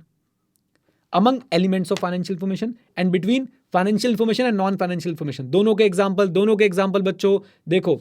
जब हम लोग बात कर रहे हैं किसकी, जब हम लोग बात कर रहे हैं ग्रॉस मार्जिन परसेंटेज की, तो बेटा हम लोग फाइनेंशियल इन्फॉर्मेशन के बीच में जो रिलेशनशिप है हम उसको कंसिडर कर रहे हैं। जब हम लोग बात करें नंबर ऑफ एम्प्लॉयज और सैलरी की, तो बेटा जो फाइनेंशियल और नॉन फाइनेंशियल इन्फॉर्मेशन के बीच में जो रिलेशनशिप है हम उसको कंसिडर कर रहे हैं। डन। क्विक रिवीजन एक बार पूरे मीनिंग वाले पार्ट की बच्चों, बहुत इंपॉर्टेंट। आइए, evaluation of financial information through analysis of plausible relationship among both financial and non financial data. It also includes investigation necessary for identified fluctuation and relationships that are inconsistent with other relevant information and that differ from expected value by a significant amount. Okay, आ जाओ, revision के अंदर revision करा रहा हूं बेटा, Inception चल रही है, इंसेप्शन। जिसको समझ आए ठीक है, नहीं तो कोई बात नहीं। इधर देखो, नेचर ऑफ एनालिटिकल प्रोसीजर बेटा, nature of analytical procedure, come on, क्या क्या होता है इसके अंदर? कंपैरिजन किससे? प्रायर पीरियड से, एंटिसिपेटेड रिजल्ट से और सिमिलर इंडस्ट्री इंफॉर्मेशन से। अच्छा जी, और क्या होता है? Consideration of relationship. कौन सा relationship? Among financial and non financial data. Among financial data, financial data का example gross profit margin, financial non financial example come on number of employees और सैलरी। डन। आइए जी, देन पर्पस, 3 पॉइंट याद रखने हैं। पहला पॉइंट क्या बच्चों, पर्पस क्या होता है? कम ऑन टेल मी, जल्दी बता दीजिए। ये आपको हेल्प करता है in comparing and relating the data to determine if the financial statements are unreasonable. फिर identifying the ROMM, specifically ROMM related to fraud. And फिर बच्चों हमारे पास क्या था? Detection of unusual state of affairs and mistakes in account. 3 बातें याद रखनी है। नंबर 1, ये आपकी हेल्प करता है in comparing, basically in determining that whether financial statement seems reasonable और not, determining whether financial statements are reasonable or not। दूसरा, रोमम, specifically रोमम related to fraud। और तीसरा, detecting unusual state of affairs। हाँ जी, detecting unusual state of affairs। आ जाइए, examples class के लिए थे, हमने रीड कर लिए थे बहुत अच्छे से। मैं आपसे एक्सपेक्ट करता हूं कि आप एक बार और रीड कर लेंगे खुद से। टाइमिंग बच्चों, एक्सपीरियंस ऑडिटर एनालिटिकल प्रोसीजर को सिर्फ एक ही बार यूज करता है पूरे ऑडिट में। कितनी बार? जल्दी बोलो, कितनी बार? जल्दी बोलो। 3 बार यूज करते हैं बाबू, 3 बार। कहाँ कहाँ पे? कम ऑन, कहाँ कहाँ पे? एवरीवन एवरीवन एवरीवन, कहाँ कहाँ पे? मेरे साथ जल्दी बोलो। Number 1 planning, number 2 testing and number 3 आपकी, जल्दी बोल दो, देख रहा हूं मैं, 2 ही बोल रहे हो, कंप्लीशन फेज में। प्लानिंग में किस लिए यूज करता है बच्चों? प्लानिंग में किस लिए यूज करता है? Understanding the entity, risk assessment के लिए। कम ऑन, यस और no? Understanding the entity and ROMM को असेस करने के लिए और एनईटी ऑफ फैप को डिटरमाइन करने के लिए। फिर उसके बाद टेस्टिंग में एग्जांपल याद है, मैंने आपको तीनों फेज के लंबे लंबे एग्जांपल पढ़ाए थे भाई। टेस्टिंग में किस लिए यूज करता है? टेस्टिंग में यूज करता है टू ऑब्टेन ऑडिट एविडेंस। और कंप्लीशन में क्यों यूज करता है? ये बहुत इंपॉर्टेंट लाइन है कि वो देख चेक करने के लिए कि financial statement are consistent with the auditor's understanding of the entity. जो ऑडिटर को फाइनेंशियल स्टेटमेंट्स देख के, ऑडिटर को ऑडिट करके समझ आया क्या फाइनेंशियल स्टेटमेंट भी उसी अंडरस्टैंडिंग में बनी है या उससे बहुत ज़्यादा अलग है। ओके, एग्जाम्पल्स मैंने आपको क्लास में बच्चों इसके दे दिए हैं। आ जाइए, तो ये हो गए हमारे पास टाइमिंग वाला क्वेश्चन। फिर आता है बच्चों एक बहुत important question, factors to be considered, correct incorrect के लिए, एमसीक्यू के लिए भयंकर तरीके से इंपॉर्टेंट क्वेश्चन है। जल्दी जल्दी रिवाइज कराना। अवेलेबिलिटी ऑफ डेटा, अगर रिलायबल डेटा अवेलेबल है, एनालिटिकल प्रोसीजर लगाओगे कि नहीं लगाओगे? रिलायबल डेटा अवेलेबल है, एनालिटिकल प्रोसीजर लगाओगे कि नहीं लगाओगे? लगाएंगे, ज़्यादा कॉन्फिडेंस के साथ लगाएंगे क्योंकि डेटा रिलायबल है। क्या बोलती पब्लिक? कम ऑन, यस और नो? अच्छा जी, आ जाओ मेरे साथ, आ जाओ। ये हो गया। दूसरा भी डेटा से रिलेटेड है, डिसएग्रीगेटेड। डिसएग्रीगेटेड का मतलब क्या होता है? डिटेल्ड। बोलो क्या होता है? डिटेल्ड। डी से डिसएग्रीगेटेड, डी से डिटेल्ड। अगर बच्चों डेटा डिसएग्रीगेटेड है तो एनालिटिकल प्रोसीजर कैसे लगेंगे? अच्छे या बुरे? अच्छे लगेंगे। अगर बच्चों एग्रीगेटेड होता तो एनालिटिकल प्रोसीजर अच्छे ना लगते। सेल 100 करोड़, क्या करूं? क्या करूं इस सेल 100 करोड़ का? मुझे प्रोडक्ट वाइज बताओ, मुझे आप रीजन वाइज बताओ, मुझे आप इंप्लॉय वाइज बताओ, मुझे आप सीजन वाइज बताओ। जितना डिसएग्रीगेटेड डेटा होगा उतने अच्छे से मैं क्या लगा पाऊंगा? कम ऑन टेल मी, जल्दी बता दो। Analytical procedure. तो पहले तो हो गया डेटा, पहले तो हो गया हमारा डेटा और उसके बाद हो गया डिसएग्रीगेशन। फिर आगे बच्चों हमारे पास account type, transaction type. Account type, transaction type, मोटे मोटे तौर पे इनकम स्टेटमेंट के अकाउंट्स पे आसानी से एनालिटिकल प्रोसीजर लगाया जा सकता है। क्यों बेटा? क्योंकि वो क्या प्रेजेंट करते हैं? Accumulated transaction over a period of time. जबकि बैलेंस शीट क्या प्रेजेंट करती है? सिर्फ नेट इफेक्ट प्रेजेंट करती है, उसमें जजमेंटल आइटम्स बहुत सारे इन्वॉल्व होते हैं। Okay, type of transaction very important, non routine and judgmental SCOTs. याद आ रहा है? Estimation SCOTs. बच्चा बेहोश हो रहा सुन के, estimation SCOTs, what is estimation SCOTs? अरे पहली बात तो मेरी बात सुनो मेरे प्यारे प्यारे बच्चों, दोनों ही बातें किसकी हो रही है? नॉन रूटीन जहां पे आ जाए, एस्टिमेशन जहां पे आ जाए, नाम लिख दो जरा, क्या है वो? सिग्निफिकेंट रिस्क है। और सिग्निफिकेंट रिस्क पे क्या करते हैं? जल्दी बोलो, सिग्निफिकेंट रिस्क पे क्या हम लोग बच्चों एनालिटिकल प्रोसीजर में इंटरेस्टेड हैं क्या? ज्यादा नहीं बाबू, राइट? आ जाओ आ जाओ आ जाओ आ जाओ। तो टाइप फिर देखो याद भी करा रहा हूँ साथ साथ, data disaggregation, account type, type of transaction, ठीक है 4 हो गए। Data disaggregation, account type, type of transaction, 4 निपटा दिए तुमने। उसके बाद प्रिडिक्टेबिलिटी, याद रखें बेटा, you can not predict her nature, therefore don't try to apply analytical procedure. पापा का नेचर प्रिडिक्ट हो सकता है, हाँ, we apply analytical procedure, belt आएगी या चप्पल आएगी या सिर्फ डांट लगेगी या सिर्फ ये बोल के छोड़ देंगे, हो नहीं पाएगा तेरे से बेटा, है ना। आ जाओ आ जाओ आ जाओ। तो बेटा याद रखें, आइटम अगर प्रिडिक्टेबल है तो मुझे बताएं क्या उस पर एनालिटिकल प्रोसीजर लग सकता है। कम ऑन, यस और नो? यस, जो चीज़ें फाइनेंशियल स्टेटमेंट में प्रिडिक्टेबल होती हैं उन पे एनालिटिकल प्रोसीजर लगाना जो है वो आसान रहता है। जैसे relationship between sales and cost of sales, ये एक ट्रेंड में, एक रेशियो में, एक पर्टिकुलर रेंज में चल रहा होता है, तो क्या हम उस पर एनालिटिकल प्रोसीजर लगा सकते हैं? Answer is yes. डन, बोल दो, आ जाओ। लो भाई, प्रिडिक्टेबल रिलेशनशिप क्या होता है? इसका बेटा सत्य घटनाओं से कोई लेना देना नहीं है। Is the one that may reasonably be expected to exist and continue over time. ये ऐसे मारते हैं दिल पे, कहते हैं predictable relationship is one that may reasonably be expected to exist and continue over time. Okay, आइए नेचर ऑफ असर्शन बच्चों, नेचर ऑफ असर्शन जरा साथ दीजिएगा। कौन कौन सी असर्शन पे एनालिटिकल प्रोसीजर ज्यादा कामयाब होते हैं? कौन कौन सी असर्शन पे एनालिटिकल प्रोसीजर ज्यादा कामयाब होते हैं? जल्दी बताइए मुझे। कंप्लीटनेस पे, वैल्यूएशन पे, अकरेंस पे, एक्यूरेसी पे। लेकिन भैया किस में नहीं हो पाएंगे? तुम्हारे हैं तो कागज दिखाओ, कागज दिखाओ से मेरा क्या मतलब है? Rights and obligation. Is that clear? बोलिए हाँ के ना। एंड फाइनली इनहेरेंट रिस्क बच्चों, इतनी बड़ी बड़ी बातें लिखने से कुछ होगा क्या? अच्छा, इनहेरेंट रिस्क को एक चीज और क्या बुलाते हैं प्यार से? What can go wrong. तो what can go wrong, what can go wrong बच्चों, जहां पे आईआर ज्यादा है, जहां पे आईआर ज्यादा है वहां टीओडी या एनालिटिकल प्रोसीजर। कम ऑन, वहाँ टीओडी या एनालिटिकल प्रोसीजर, वेरी गुड। वहाँ पे हम लोग क्या करेंगे? हम लोग बच्चों वहाँ पे टेस्ट ऑफ डिटेल जो है वो ज़्यादा करने वाले हैं। Is that clear? बोल दो हाँ के ना। राइट। और जब बच्चों आईआर में, आप मुझे बताओ, जहाँ पे आईआर ज़्यादा हो जाता है वो बनते बनते क्या बन सकता है? वो बनते बनते सिग्निफिकेंट रिस्क बन सकता है। और सिग्निफिकेंट रिस्क में तो हमें पता ही है कि बाबू काम ना चौलबे, किससे? एनालिटिकल प्रोसीजर से। आओ पुराना चैप्टर भी रिवाइज करा दो बेटा। इधर देखो इधर, और सही जवाब देना। मैं बता रहा हूँ, मैंने ना कॉफी फेंक देनी है। दुष्टो मजे मत लेना, सही जवाब देना, इज्जत का सवाल है तुम्हारी, सच बता रहा हूँ। इधर देखो, अगर कंट्रोल रिस्क, इनहेरेंट रिस्क कम है, you decided to do test of, मैं पूछ नहीं रहा, तुम जिस हिसाब से हंस रहे हो ना, तुम गड़बड़ करोगे। तुम गंदे बच्चे हो यार। सुनो सुनो सुनो मैं नहीं पूछ रहा। अगर कंट्रोल रिस्क कम है, ठीक है, इनहेरेंट रिस्क कम है, टेस्ट ऑफ कंट्रोल अच्छे हैं, और तुमने अब डिसाइड कर लिया है कि अब टेस्ट ऑफ कंट्रोल अच्छे हैं, सारी चीज़ें ठीक है, तो बेटा क्या क्या करने वाले हो बताओ? टेस्ट ऑफ डिटेल या एनालिटिकल प्रोसीजर? ये हम लोग एनालिटिकल प्रोसीजर ज़्यादा करेंगे, और we can do a combination of analytical procedure and test of detail. Right, लेकिन फिर भी हमारा फोकस ज़्यादा कहाँ पे रहने वाला है? एनालिटिकल प्रोसीजर पे रहने वाला है। राइट, चलिए, तो ये बच्चों सारी बातें समझ आई। सर लास्ट वाले 3 तो आपने याद ही नहीं कराए, अभी करा देता हूँ बेटा। वो प्रिडिक्टेबल नहीं होती है, उसका नेचर सही नहीं होता है, हमेशा हम यही सोचते रहते हैं अब क्या गलत हो सकता है। राइट, तो predictability, nature and what can go wrong, तीनों कैरेक्टरिस्टिक लड़कों तुम्हें तो बहुत अच्छी तरह याद होनी चाहिए। प्रिडिक्टेबिलिटी है नहीं, है ना, उसका नेचर भाई समझ नहीं आता है, एंड तुम हमेशा इसी शक में रहते हो अब क्या हो गया जो मेरा मैसेज सीन भी नहीं हुआ है ना। What can go wrong. आ जाओ आ जाओ आ जाओ। बात तो सिर्फ एक रात की थी मगर इंतजार हमने उम्र भर कर लिया। आ जाओ बच्चों, आ जाओ आ जाओ आ जाओ आ जाओ प्लीज। ये सारी बातें क्लियर हैं? जल्दी बता दो मुझे, कम ऑन। आओ एक बार रिपीट कर देता हूं। सबसे पहले 4 तो बहुत आसान थे।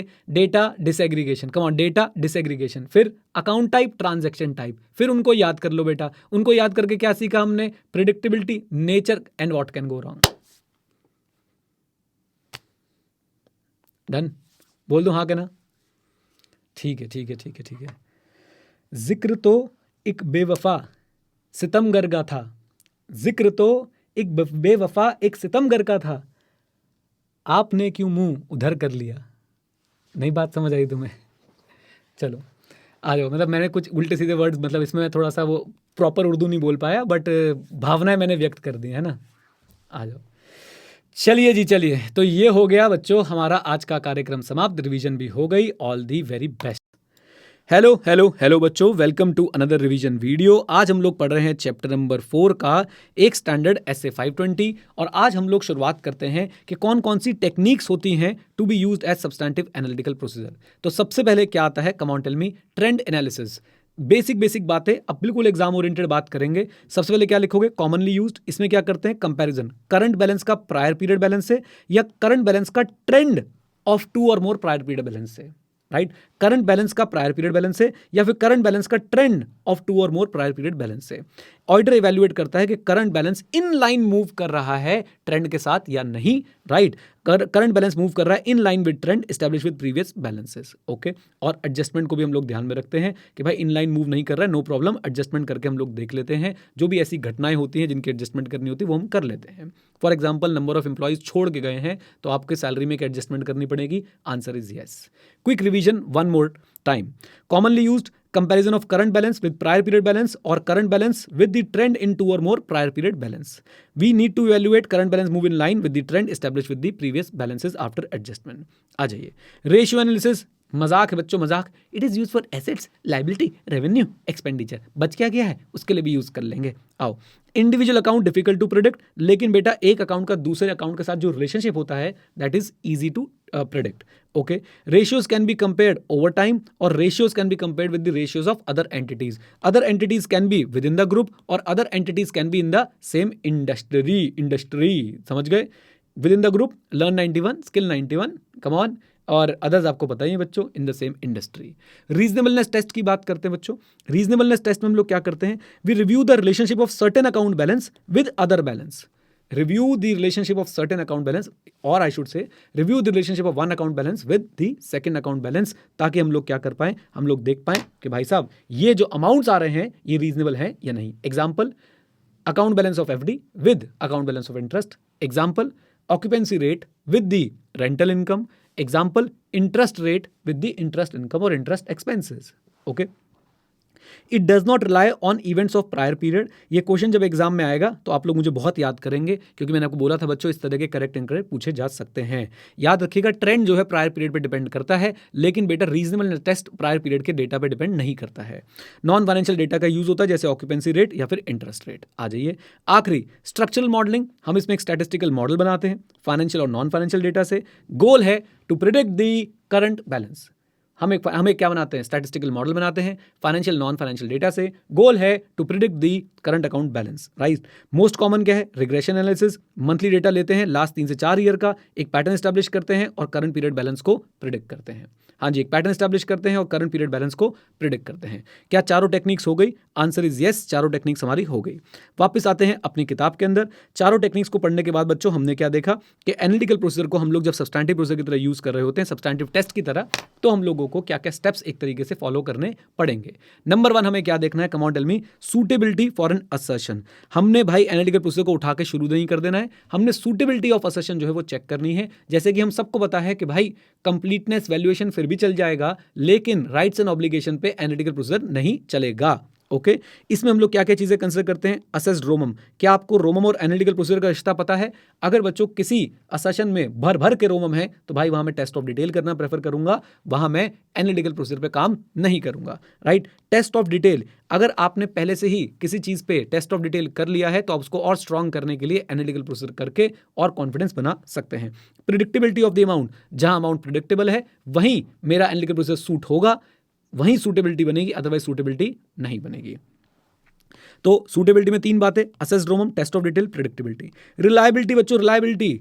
आप जिस डेटा पे एनालिटिकल प्रोसीजर लगा रहे हैं क्या वो रिलायबल होना चाहिए? Answer is yes. तभी तो आप एक्सपेक्टेशन डेवलप कर पाएंगे, तभी तो आप एक्सेप्टेबल डिफरेंस डिटरमाइन कर पाएंगे। और रिलायबिलिटी किस पे डिपेंड करती है? सोर्स पे, कंपेरेबिलिटी पे, नेचर पे और कंट्रोल पे। सोर्स आपका कैसा है, आपका क्लाइंट जनरेटेड सोर्स है या फिर आपको किसी एक्सटर्नल एंटिटी से मिल रहा है। फिर कंपेरेबिलिटी, मतलब आपने भाई साहब जब कंपेयर करनी है इन्फॉर्मेशन तो आपके सामने वाली इन्फॉर्मेशन, मतलब आपकी दोनों इन्फॉर्मेशन कंपेरेबल होनी चाहिए। नर्सरी और 5वीं क्लास वाला और अपना एग्जाम्पल याद रखिएगा। Nature and relevance, employee satisfaction survey याद आ रहा है आपको, या फिर एम्प्लॉय की बच्चों time sheet. And then control, मतलब internal control. Develop an expectation. I hope इसमें तो बच्चों बहुत मेहनत करी थी हमने। हम लोग क्या करते हैं, we develop a expectation of the recorded amount. and that expectation must be sufficiently precise so that we can identify the misstatement in the financial statement, and ultimately we can conclude that whether financial statement are free from middle misstatement or not. Active gear वाला example याद रखेंगे. Come on, yes or no? बोलिए, आ जाइए. Then determine the acceptable difference. ये point मैंने पढ़ा दिया, ये मत बोलिएगा रिवीजन में नहीं बताया. अभी तो बताया बेटा आपको. आप एक एक्सपेक्टेशन डेवलप करेंगे, एक्सपेक्टेशन सफिशिएंटली प्रिसाइज होनी चाहिए ताकि आप मटेरियल मिसस्टेटमेंट को आइडेंटिफाई कर सकें. फिर डिटरमाइन दी एक्सेप्टेबल डिफरेंस. बच्चों, डिटरमाइन दी एक्सेप्टेबल डिफरेंस. मेरी बात ध्यान से सुनिएगा कि आप लोग क्या करेंगे. आप लोग एक प्रोफेशनल जजमेंट के बेसिस पे एक थ्रेशोल्ड डिटरमाइन कर लेंगे कि जिस तक अगर डिफरेंस रहेगा तो मैं उसे जो है एक्सेप्ट कर लूंगा, मैं उसे एक्सेप्ट कर लूंगा. याद कीजिए एक्टिव वेयर वाला हमने 3% का एक थ्रेशोल्ड जो है वो डेवलप कर लिया था कि up to 3% we can accept. Right, याद आ रहा है. 50 करोड़ की सेल थी, 52.5 से 53 होनी चाहिए थी because of the industry benchmark and the past trends. लेकिन बच्चों अगर वो 8% से ऊपर चली गई तो 3% का मैंने एक्सेप्टेबल डिफरेंस ले लिया था. अगर 8% से ऊपर चली गई वो, तो मैं फिर उसे एक्सेप्ट नहीं करने वाला हूं. यानी 3% तक मेरा एक्सेप्टेबल डिफरेंस था. याद आ रही है बातें? कम ऑन, यस और नो? आ जाइए. तो ये हमारे 4 एक तरह से बांध सकते हैं आप स्टेप्स हो गए एनालिटिकल प्रोसेसर को यूज करने के लिए. फिर उसके बाद ये बातें डिटेल्ड हैं ऊपर वाली सारी चीजों की. देन नेक्स्ट पे हम लोग आते हैं बच्चों इन्वेस्टिगेशन पे. बढ़िया टॉपिक है, अच्छा एग्जांपल लिया था हमने इसका. आपने एनालिटिकल प्रोसेसर लगाए and you identified certain fluctuation or relationship that are inconsistent with the other information, और आपको ऐसा अमाउंट या ऐसी फ्लक्चुएशन मिल गई है that differ from the expected value by a significant amount, that differ from the expected value by a significant amount. in that case आप लोग क्या कहेंगे, मैनेजमेंट के पास जाएंगे, इंक्वायरी करेंगे क्या चल रहा है. याद है ना क्या चल रहा है. यानी मैनेजमेंट रिस्पॉन्स देगी और आप उन रिस्पॉन्स को जो आंख बंद करके नहीं मानेंगे, आप लोग जो है उन रिस्पॉन्सेज को भी इवैल्यूएट करेंगे. तो इंक्वायरी फ्रॉम मैनेजमेंट, हमने उनसे रिस्पॉन्स लिया एंड हमने उनके रिस्पॉन्स को इवैल्यूएट भी किया. याद आ रही है बातें. इन्वेंट्री टर्नओवर रेशियो क्यों घट गया, बोल दूं हाँ के ना? आ जाओ. हमारा ग्रॉस मार्जिन क्यों घट गया, कॉक्स जो है वो थोड़े से बढ़ गए. राइट, मैनेजमेंट ने रिस्पॉन्स दिया. तो बेटा हम आंख बंद करके मान लेंगे या हम कॉक्स को फर्दर इन्वेस्टिगेट करेंगे. कॉक्स के लिए हम लोग कॉक्स की फर्दर इन्वेस्टिगेशन करेंगे कि एक्चुअली में कॉक्स बड़ा है या नहीं बड़ा है. Is that clear? बोल दो हाँ के ना? एंड अगर हमें लगता है कि भाई साहब मैनेजमेंट जो है हमें प्रॉपर एक्सप्लेनेशन नहीं दे रही है या फिर एक्सप्लेनेशन जो दी है वो भाई साहब एडिक्वेट नहीं है, तो ऑडिटर क्या करता है, ऑडिटर फिर अदर ऑडिट प्रोसीजर जो है वो लगाता है. Is that clear? बोलिए, आ जाओ. देन इसके बाद बच्चों फाइनली हमारे पास एक टॉपिक आता है. आपको पता है एनालिटिकल प्रोसीजर हम लोग कब कब यूज़ करते हैं, 3 टाइम पे यूज़ कर सकते हैं. हम लोग अपने प्लानिंग के टाइम पे, टेस्टिंग के टाइम पे और हम लोग फाइनलाइजेशन के टाइम पे भी यूज़ कर सकते हैं. पुराने टॉपिक से भी कनेक्ट करा देता हूँ. कंप्लीशन के टाइम पे भी हम लोग यूज़ करते हैं. अब हम जो टॉपिक पढ़ने वाले हैं वो बात करते हैं कंप्लीशन की. कंप्लीशन के टाइम के लिए बच्चों मैंने यहाँ पे आपको छोटे से नोट्स लिखवाए थे, आपकी बुक में मैंने इसको करवा दिया है. नई बुक्स आपके पास आएंगी तो उसके अंदर ये सब कुछ चीज़ें पहले से मॉडिफाई हो जाएंगी. मैं अपने लेक्चर्स के साथ साथ बुक्स की भी एडिटिंग करता रहता हूँ. आइए, तो auditor form conclusion for different component और element of financial statement. Using audit procedure near end of the audit helps in confirming those conclusion. Auditor audit के दौरान P&L बैलेंस शीट के अलग अलग एलिमेंट्स पे अपने कंक्लूजन बनाता रहता है. जब आप कंप्लीशन के टाइम पे एनालिटिकल प्रोसीजर लगाते हैं तो आपका कॉन्फिडेंस बढ़ता है, आपको कंफर्मेशन मिल जाती है उन कंक्लूजन्स के लिए. कम ऑन, यस और no? And ultimately using analytical procedure at the end of the audit will give you a reasonable basis for the conclusion on which you are going to base your opinion. क्या बोलती public? And एक line बच्चों और इसके अंदर हम लोग add कर देंगे अपने एग्जामिनर को खुश करने के लिए कि एनालिटिकल प्रोसीजर से हो सकता है नए रोमम क्या हो जाए, नए रोमम क्या हो जाए, बोल दो, अनकवर हो जाए. राइट, और इससे ऑडिटर को अपना रिवाइज रिस्क जो है रिवाइज करना पड़ सकता है और ऑडिट प्रोसीजर को मॉडिफाई जो है वो करना पड़ सकता है. क्या बोलती पब्लिक? कम ऑन, हाँ या ना? Yes sir, yes sir. चलो जी, ग्रेट. एसए 501 आपके चैप्टर 4 का पार्ट है. हम लोग कर रहे हैं बच्चों उसकी क्विक रिवीजन में ही हम ऐसे को ऐसे कवर करेंगे कि आपको दोबारा कभी भी स्टैंडर्ड खोल के देखना ना पड़े. सबसे पहले नाम, audit evidence. Audit evidence specific consideration for selected item. मेरे साथ, ऑडिट एविडेंस. ऑडिट एविडेंस किसके लिए? Specific consideration for selected items. How many items are there? Can you tell me in the chat box? 3. कौन कौन सा? Inventory, litigation and claim, segment information. Objective में बच्चों मैं अभी सिर्फ आपके साथ एक ही ऑब्जेक्टिव पढ़ना चाहता हूं इस वाली वीडियो में. अगली वाली वीडियो में हम दूसरा ऑब्जेक्टिव पढ़ेंगे. ऑब्जेक्टिव क्या है ऑडिटर का? इन्वेंट्री को लेके एक ही ऑब्जेक्टिव है कि हमें क्या जानना है, existence and condition of inventory. Existence and condition of inventory. अच्छा जी, फिर इन्वेंट्री को लेके पहला टॉपिक क्या बोलता है कि आपने एग्जिस्टेंस एंड कंडीशन को लेके क्या ऑब्टेन करना है, sufficient and appropriate audit evidence. कब? जब इन्वेंट्री क्या है बेटा, मटेरियल. कैसे? ये 2 प्रोसेस आपको बताए गए. कैसे? ये 2 प्रोसेस आपको बताए गए. पहला प्रोसेस क्या है? पहला प्रोसेस क्या है? आप अटेंड करेंगे physical inventory counting unless impracticable. जब इम्प्रैक्टिकेबल होगा तो क्या करना है हमने ये भी देख लिया है, अभी हम उसको रिवाइज कर लेंगे. पहली हमारी बच्चों कोशिश होनी चाहिए, we should go and attend the physical inventory count, जिसमें हम लोग क्या क्या करेंगे, हम लोग मैनेजमेंट के इंस्ट्रक्शन और प्रोसीजर को इवेल्युएट करेंगे, हम लोग काउंट प्रोसीजर्स को ऑब्जर्व करेंगे, हम लोग इन्वेंट्री को इंस्पेक्ट करेंगे और टेस्ट काउंट परफॉर्म करेंगे। चार बातें बोल दो बेटा। हम लोग क्या क्या करने वाले हैं, कम ऑन। हम लोग मैनेजमेंट की इंस्ट्रक्शन और प्रोसीजर्स को इवेल्युएट करेंगे, वो सफिशिएंट है या नहीं। हम लोग ऑब्जर्वेशन करेंगे, किसकी बेटा, मैनेजमेंट के काउंट प्रोसीजर की। फिर हम लोग इंस्पेक्ट करेंगे इन्वेंट्री को कंडीशन और एग्जिस्टेंस के लिए, एंड फाइनली हम लोग टेस्ट काउंट भी परफॉर्म कर लेंगे। ये तो हो गया अटेंडेंस पे क्या करना है, इस बात पे क्लैरिटी है, कम ऑन, यस और नो बोल दीजिए। अब सेकंड प्रोसीजर हमने क्या करना है, हम लोग इन एंटिटी के फाइनल इन्वेंट्री रिकॉर्ड पे भी ऑडिट प्रोसीजर लगाएंगे, ये जानने के लिए कि भाई रिकॉर्ड्स में एक्यूरेट इन्वेंट्री रिकॉर्ड्स रिफ्लेक्ट हो रहे हैं या नहीं। आपके जो इन्वेंट्री रिकॉर्ड्स हैं उसके अंदर आपके इन्वेंट्री काउंट रिजल्ट्स रिफ्लेक्ट हो रहे हैं या नहीं हो रहे हैं, बताइए। ये दोनों बातें क्लियर हैं आप लोगों को, कम ऑन टेल मी, जल्दी बोलिए। मैं फिर से बच्चों का बोलूंगा, HC 501 में इन्वेंट्री को लेके ऑडिटर का ऑब्जेक्टिव क्या है, ऑडिटर ने ऑब्टेन करना है sufficient and appropriate audit evidence जब इन्वेंट्री मटेरियल है। कैसे करना है, मेनली दो बातें हैं, attendance eight physical inventory count and performing audit procedure over the entities inventory record. अब अटेंडेंस की अगर बात करूं तो उसमें चार बातें याद रखनी है, इवैल्यूएट करेंगे मैनेजमेंट के इंस्ट्रक्शन और प्रोसीजर को, अच्छा जी, इवैल्यूएट कर लिया। दूसरा, ऑब्जर्व करेंगे मैनेजमेंट के काउंट प्रोसीजर्स को। तीसरा, इंस्पेक्ट करेंगे इन्वेंट्री को। और चौथा बच्चों हम लोग क्या करने वाले हैं, हम लोग टेस्ट काउंट्स करने वाले हैं।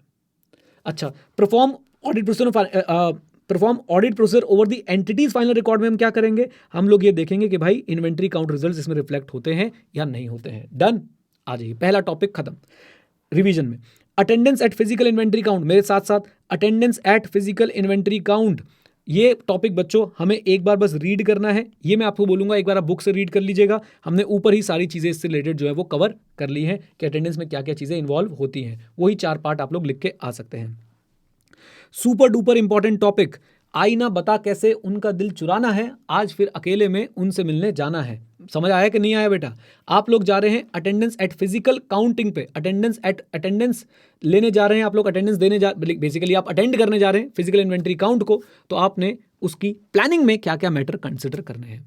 आप अटेंड करने जा रहे हैं फिजिकल इन्वेंट्री काउंट को, आपने उसकी प्लानिंग में क्या क्या मैटर कंसिडर करने हैं। तो जब आप उनसे मिलने जाते हैं, आप क्या क्या मैटर कंसिडर करते हैं, उनका नेचर, अपने प्यार की स्टेज, उनके बड़े भैया, उनके पापा मम्मी। 4 बातें, उनका नेचर ऑफ इन्वेंट्री, अपने प्यार की स्टेज, वर्क इन प्रोग्रेस में कितनी स्टेजेस इन्वॉल्व हैं, इसका भी डायरेक्ट इंपैक्ट आएगा वैल्यूएशन एटसेट्रा पे।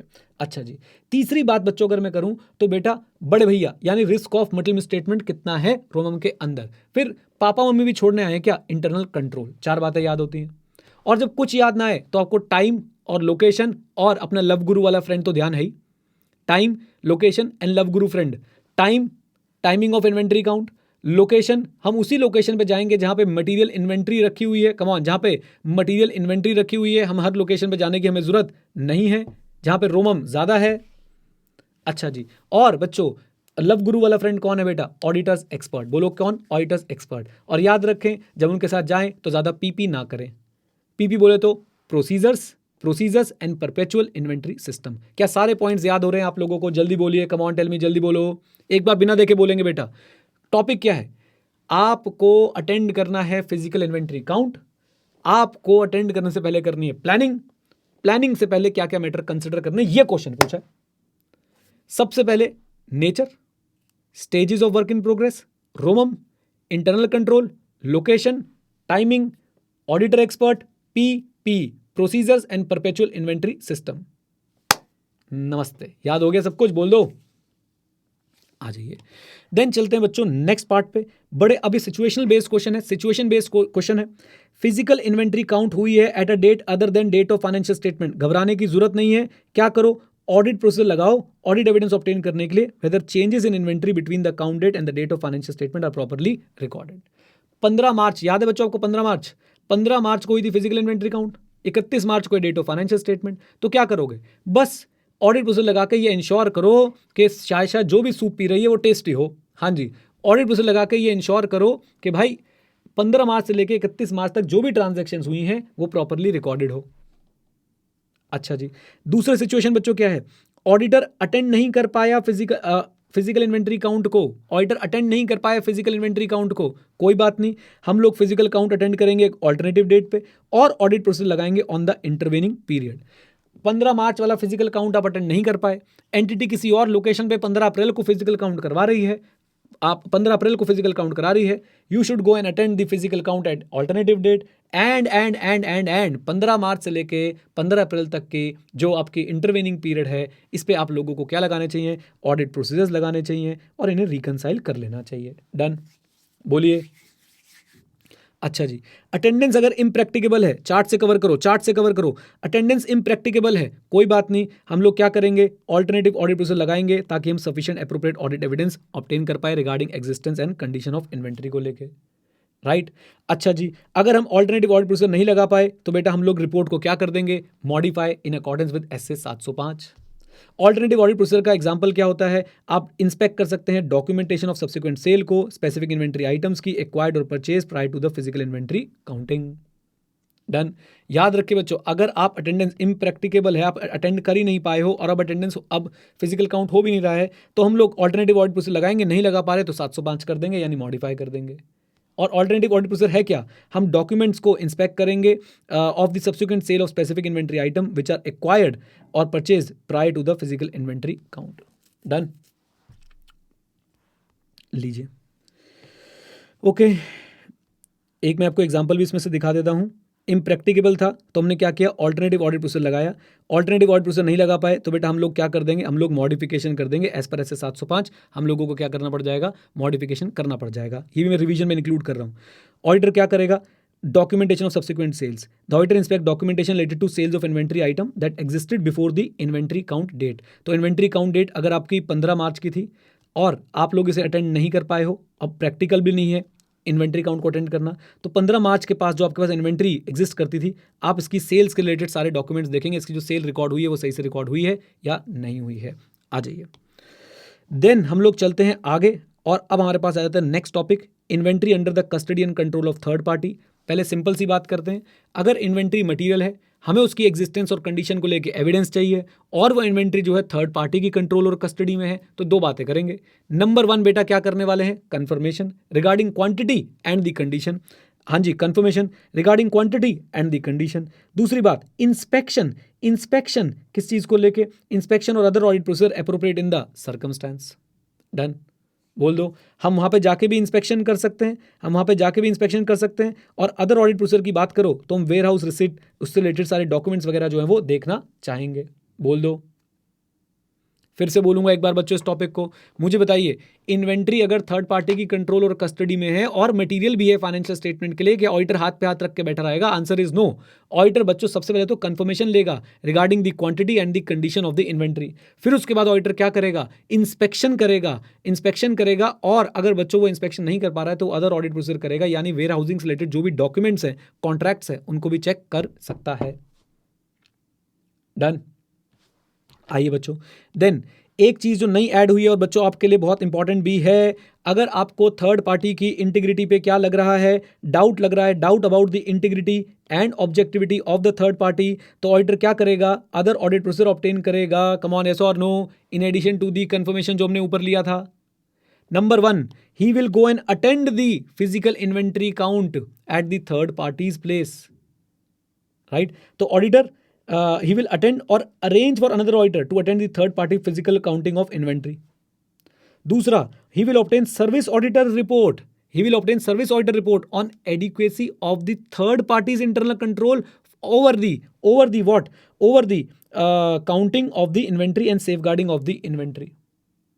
नंबर 1, या तो अटेंड करूंगा भाई उनका फिजिकल इन्वेंट्री काउंट जाके या किसी को भेजूंगा। नंबर 2, सर्विस ऑडिटर की रिपोर्ट ऑब्टेन कर लूंगा। कम ऑन, किसकी? सर्विस ऑडिटर की रिपोर्ट ऑब्टेन कर लूंगा regarding adequacy of IC for ensuring adequacy of IC, regarding what? Adequacy of IC, that IC इनका इन्वेंट्री प्रॉपर काउंट करता है और इन्वेंट्री को सेफ गार्ड रखता है। 3 और 4 बहुत आसान है। डॉक्यूमेंटेशन देखूंगा regarding inventory held by third party, warehouse receipt आ जाएगा इसके अंदर, और कंफर्मेशन रिक्वेस्ट करूंगा थर्ड पार्टी से अगर इन्वेंट्री को प्लेज कर रखा है तो, अगर इन्वेंट्री को प्लेज कर रखा है एज अ कोलैटरल तो।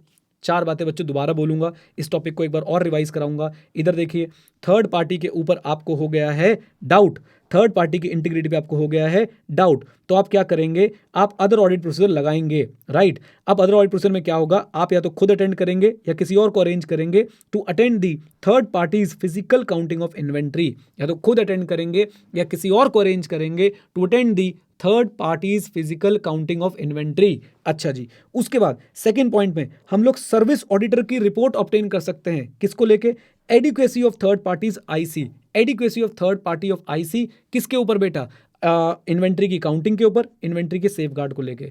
फिर तीसरा पॉइंट हम लोग क्या कर सकते हैं, डॉक्यूमेंटेशन चेक कर सकते हैं, और चौथा पॉइंट हम लोग फिर से कंफर्मेशन रिक्वेस्ट भेज सकते हैं in case the inventory is given as collateral. Done. लो भाई लो, चलिए लीजिए बच्चों, अब ये ऐसे हम लोग कल कर देंगे कंप्लीट। ओके, आ जाओ बच्चों, हम लोग क्या पढ़ रहे हैं, ऐसे 501 में हमारा ऑब्जेक्टिव क्या था, सफिशिएंट एप्रोप्रिएट ऑडिट एविडेंस लेना है इन्वेंट्री को लेके, लिटिगेशन और क्लेम को लेके, सेगमेंट इंफॉर्मेशन को लेके। आज बच्चों हमने कवर किया litigation and claim. Litigation and claim को लेके जो ब्रॉड व्यू है, हमें कंप्लीटनेस में इंटरेस्ट है कि भाई लिटिगेशन एंड क्लेम जितने भी हैं वो सारे के सारे आइडेंटिफाइड हैं और एज पर एफआरएफ डिस्क्लोज्ड हैं या नहीं। ओके, अब लिटिगेशन एंड क्लेम को लेके स्पेसिफिक चार्ट्स की बात करते हैं बच्चों। लिटिगेशन एंड क्लेम को लेके सबसे पहले क्या करना है, ऑडिट प्रोसीजर्स लगाने हैं ताकि हम लोग आइडेंटिफाई कर पाएं ऐसे लिटिगेशन एंड क्लेम्स को which may give rise to risk of material misstatement. मेरे साथ साथ बोलते जाओ, हमें आइडेंटिफाई करना है लिटिगेशन ऑन क्लेम्स को जो क्या कर रहे हैं, which may give rise to risk of material misstatement. Okay, इससे रिलेटेड हमें ऑडिट प्रोसीजर लगाने हैं। क्या है बच्चों वो ऑडिट प्रोसीजर्स, क्या है वो audit procedure, inquire, review, review, साथ में हो इंक्वायर, रिव्यू, रिव्यू। इंक्वायरी हम लोग किससे करने वाले हैं, इंक्वायरी हम लोग मैनेजमेंट से, अदर से, और इन हाउस लीगल काउंसिल। ये बच्चों वर्ड्स याद रखना भैया, एक्सटर्नल लीगल काउंसिल से इंक्वायरी पे पूरा रायता अलग से है, ये इन हाउस लीगल काउंसिल है। ओके, फिर से मैनेजमेंट से, अदर से और इन हाउस लीगल काउंसिल से। फिर रिव्यू क्या करने वाले हैं, MOM of TCWG, minutes of meeting of TCWG, correspondence चिट्ठी पत्तर, याद रखना कॉरेस्पॉन्डेंस चिट्ठी पत्तर किसके साथ बेटा, between the entity and it's external legal council. And finally एक चीज हम और रिव्यू करने वाले हैं, लीगल एक्सपेंस अकाउंट। क्या बच्चों आपको ये बातें याद हो गई, जल्दी बोलो हाँ के ना, कम ऑन, यस और नो, जल्दी बोल दो यस। एक बार फिर से, लिटिगेशन एंड क्लेम की कंप्लीटनेस देखनी है। लिटिगेशन एंड क्लेम्स के लिए ऑडिट प्रोसीजर ऐसे लगाने हैं ताकि हम लोग लिटिगेशन एंड क्लेम को आइडेंटिफाई कर पाए which may give rise to risk of material misstatement. What are those audit procedure, IRR, inquiry, review, review. Inquiry करेंगे मैनेजमेंट से, अदर से और आपके इन हाउस लीगल काउंसिल से। रिव्यू करेंगे minutes of meeting of those charge with governance and correspondence with the external legal counsel, और review करेंगे legal expense account को। चलो भाई, एक चार्ट हो गया साइड में। अब आते हैं बच्चों ऐसी चीज़ों पे जो आपके एग्जाम में फ्रेश ऐड हुई हैं आपके कोर्स में और आपके एग्जाम में पूछी जा सकती हैं। सुनिए, ऑडिटर को पता चलता है कि भाई साहब रोमम मिल गया है regarding litigation and claim.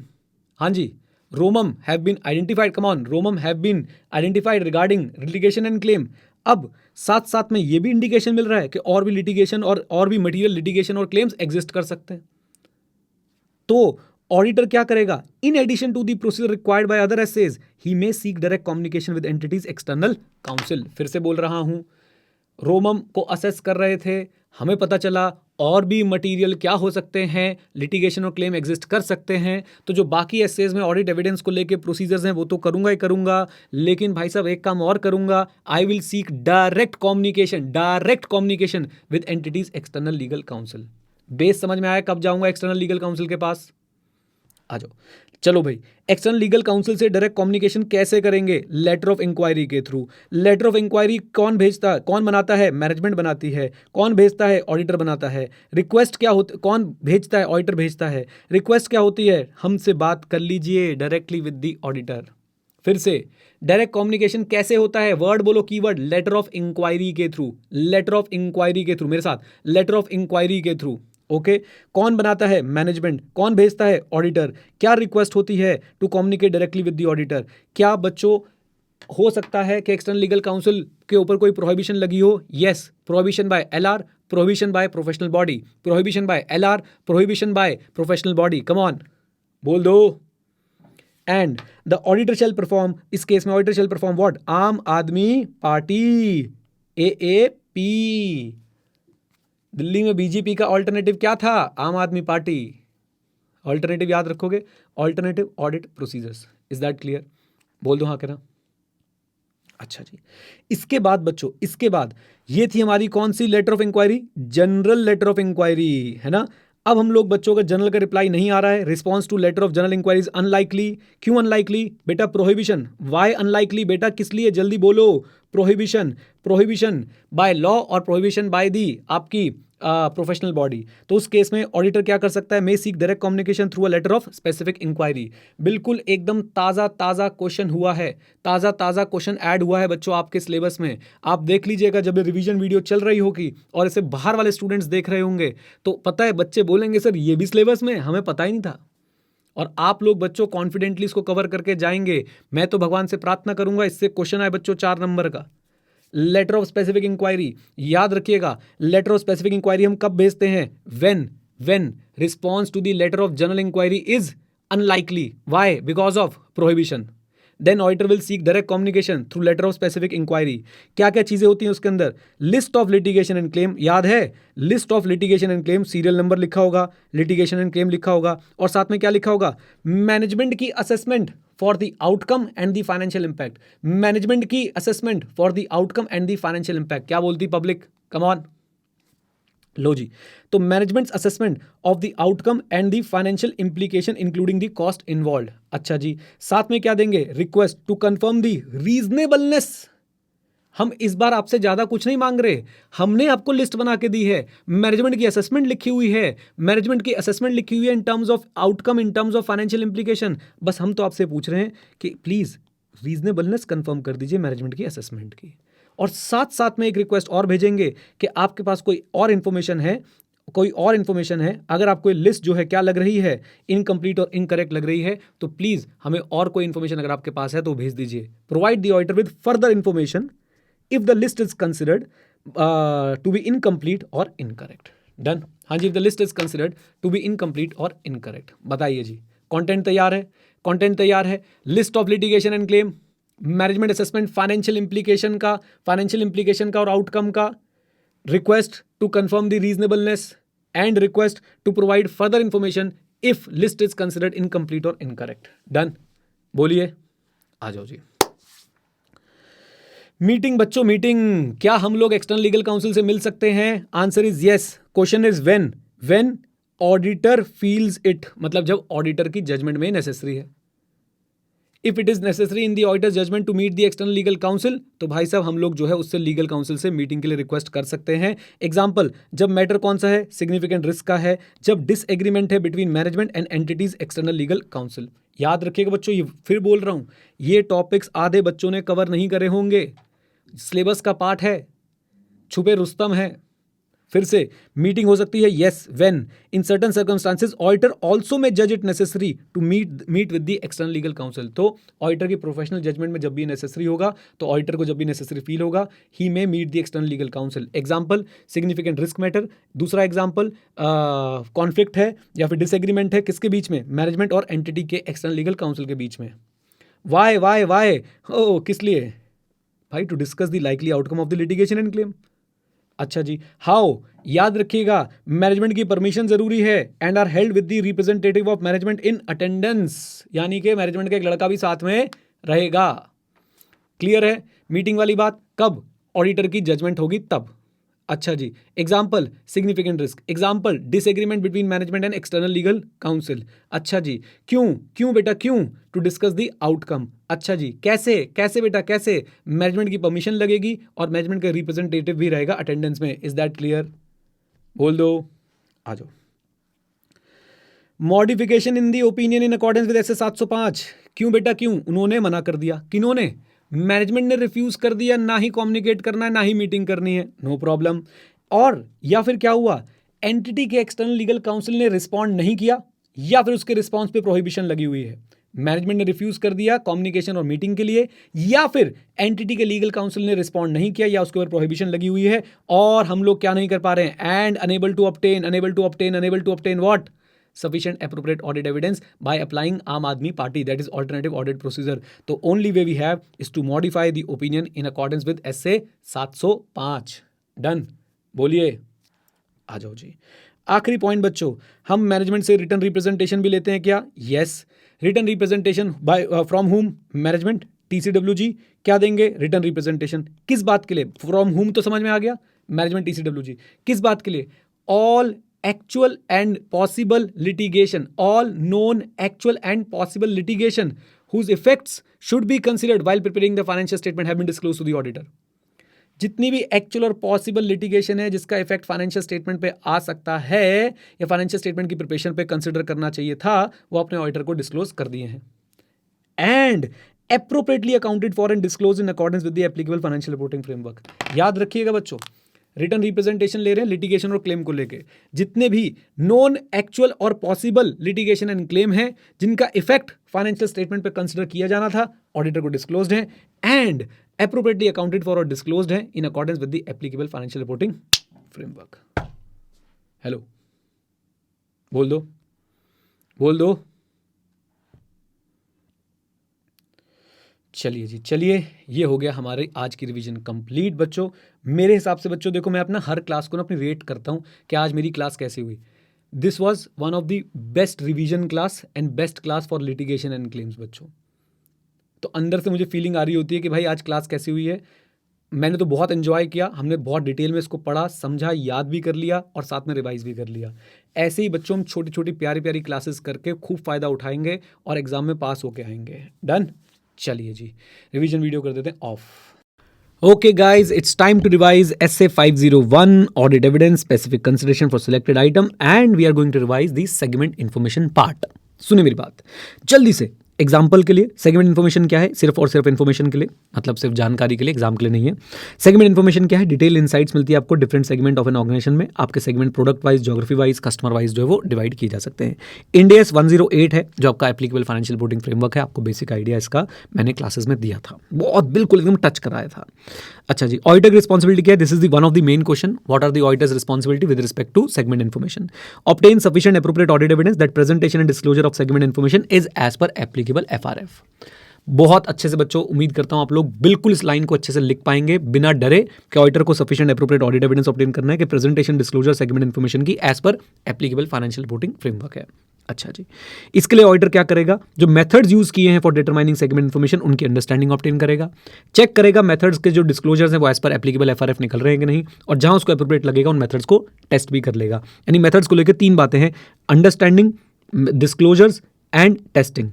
Understanding, disclosure and what? Testing. Okay, ठीक है जी, मेथड्स वाली बात क्लियर है? यस, ये सारे एग्जांपल्स बच्चों मैंने आपको क्लास में कराए थे, मार्क करा दिया था कि ये एग्जाम के लिए नहीं है, आपकी जानने की जो जिज्ञासा है, समझने की जो जिज्ञासा है उसके लिए है। तो मेथड्स को लेके अंडरस्टैंडिंग, डिस्क्लोजर एंड टेस्टिंग।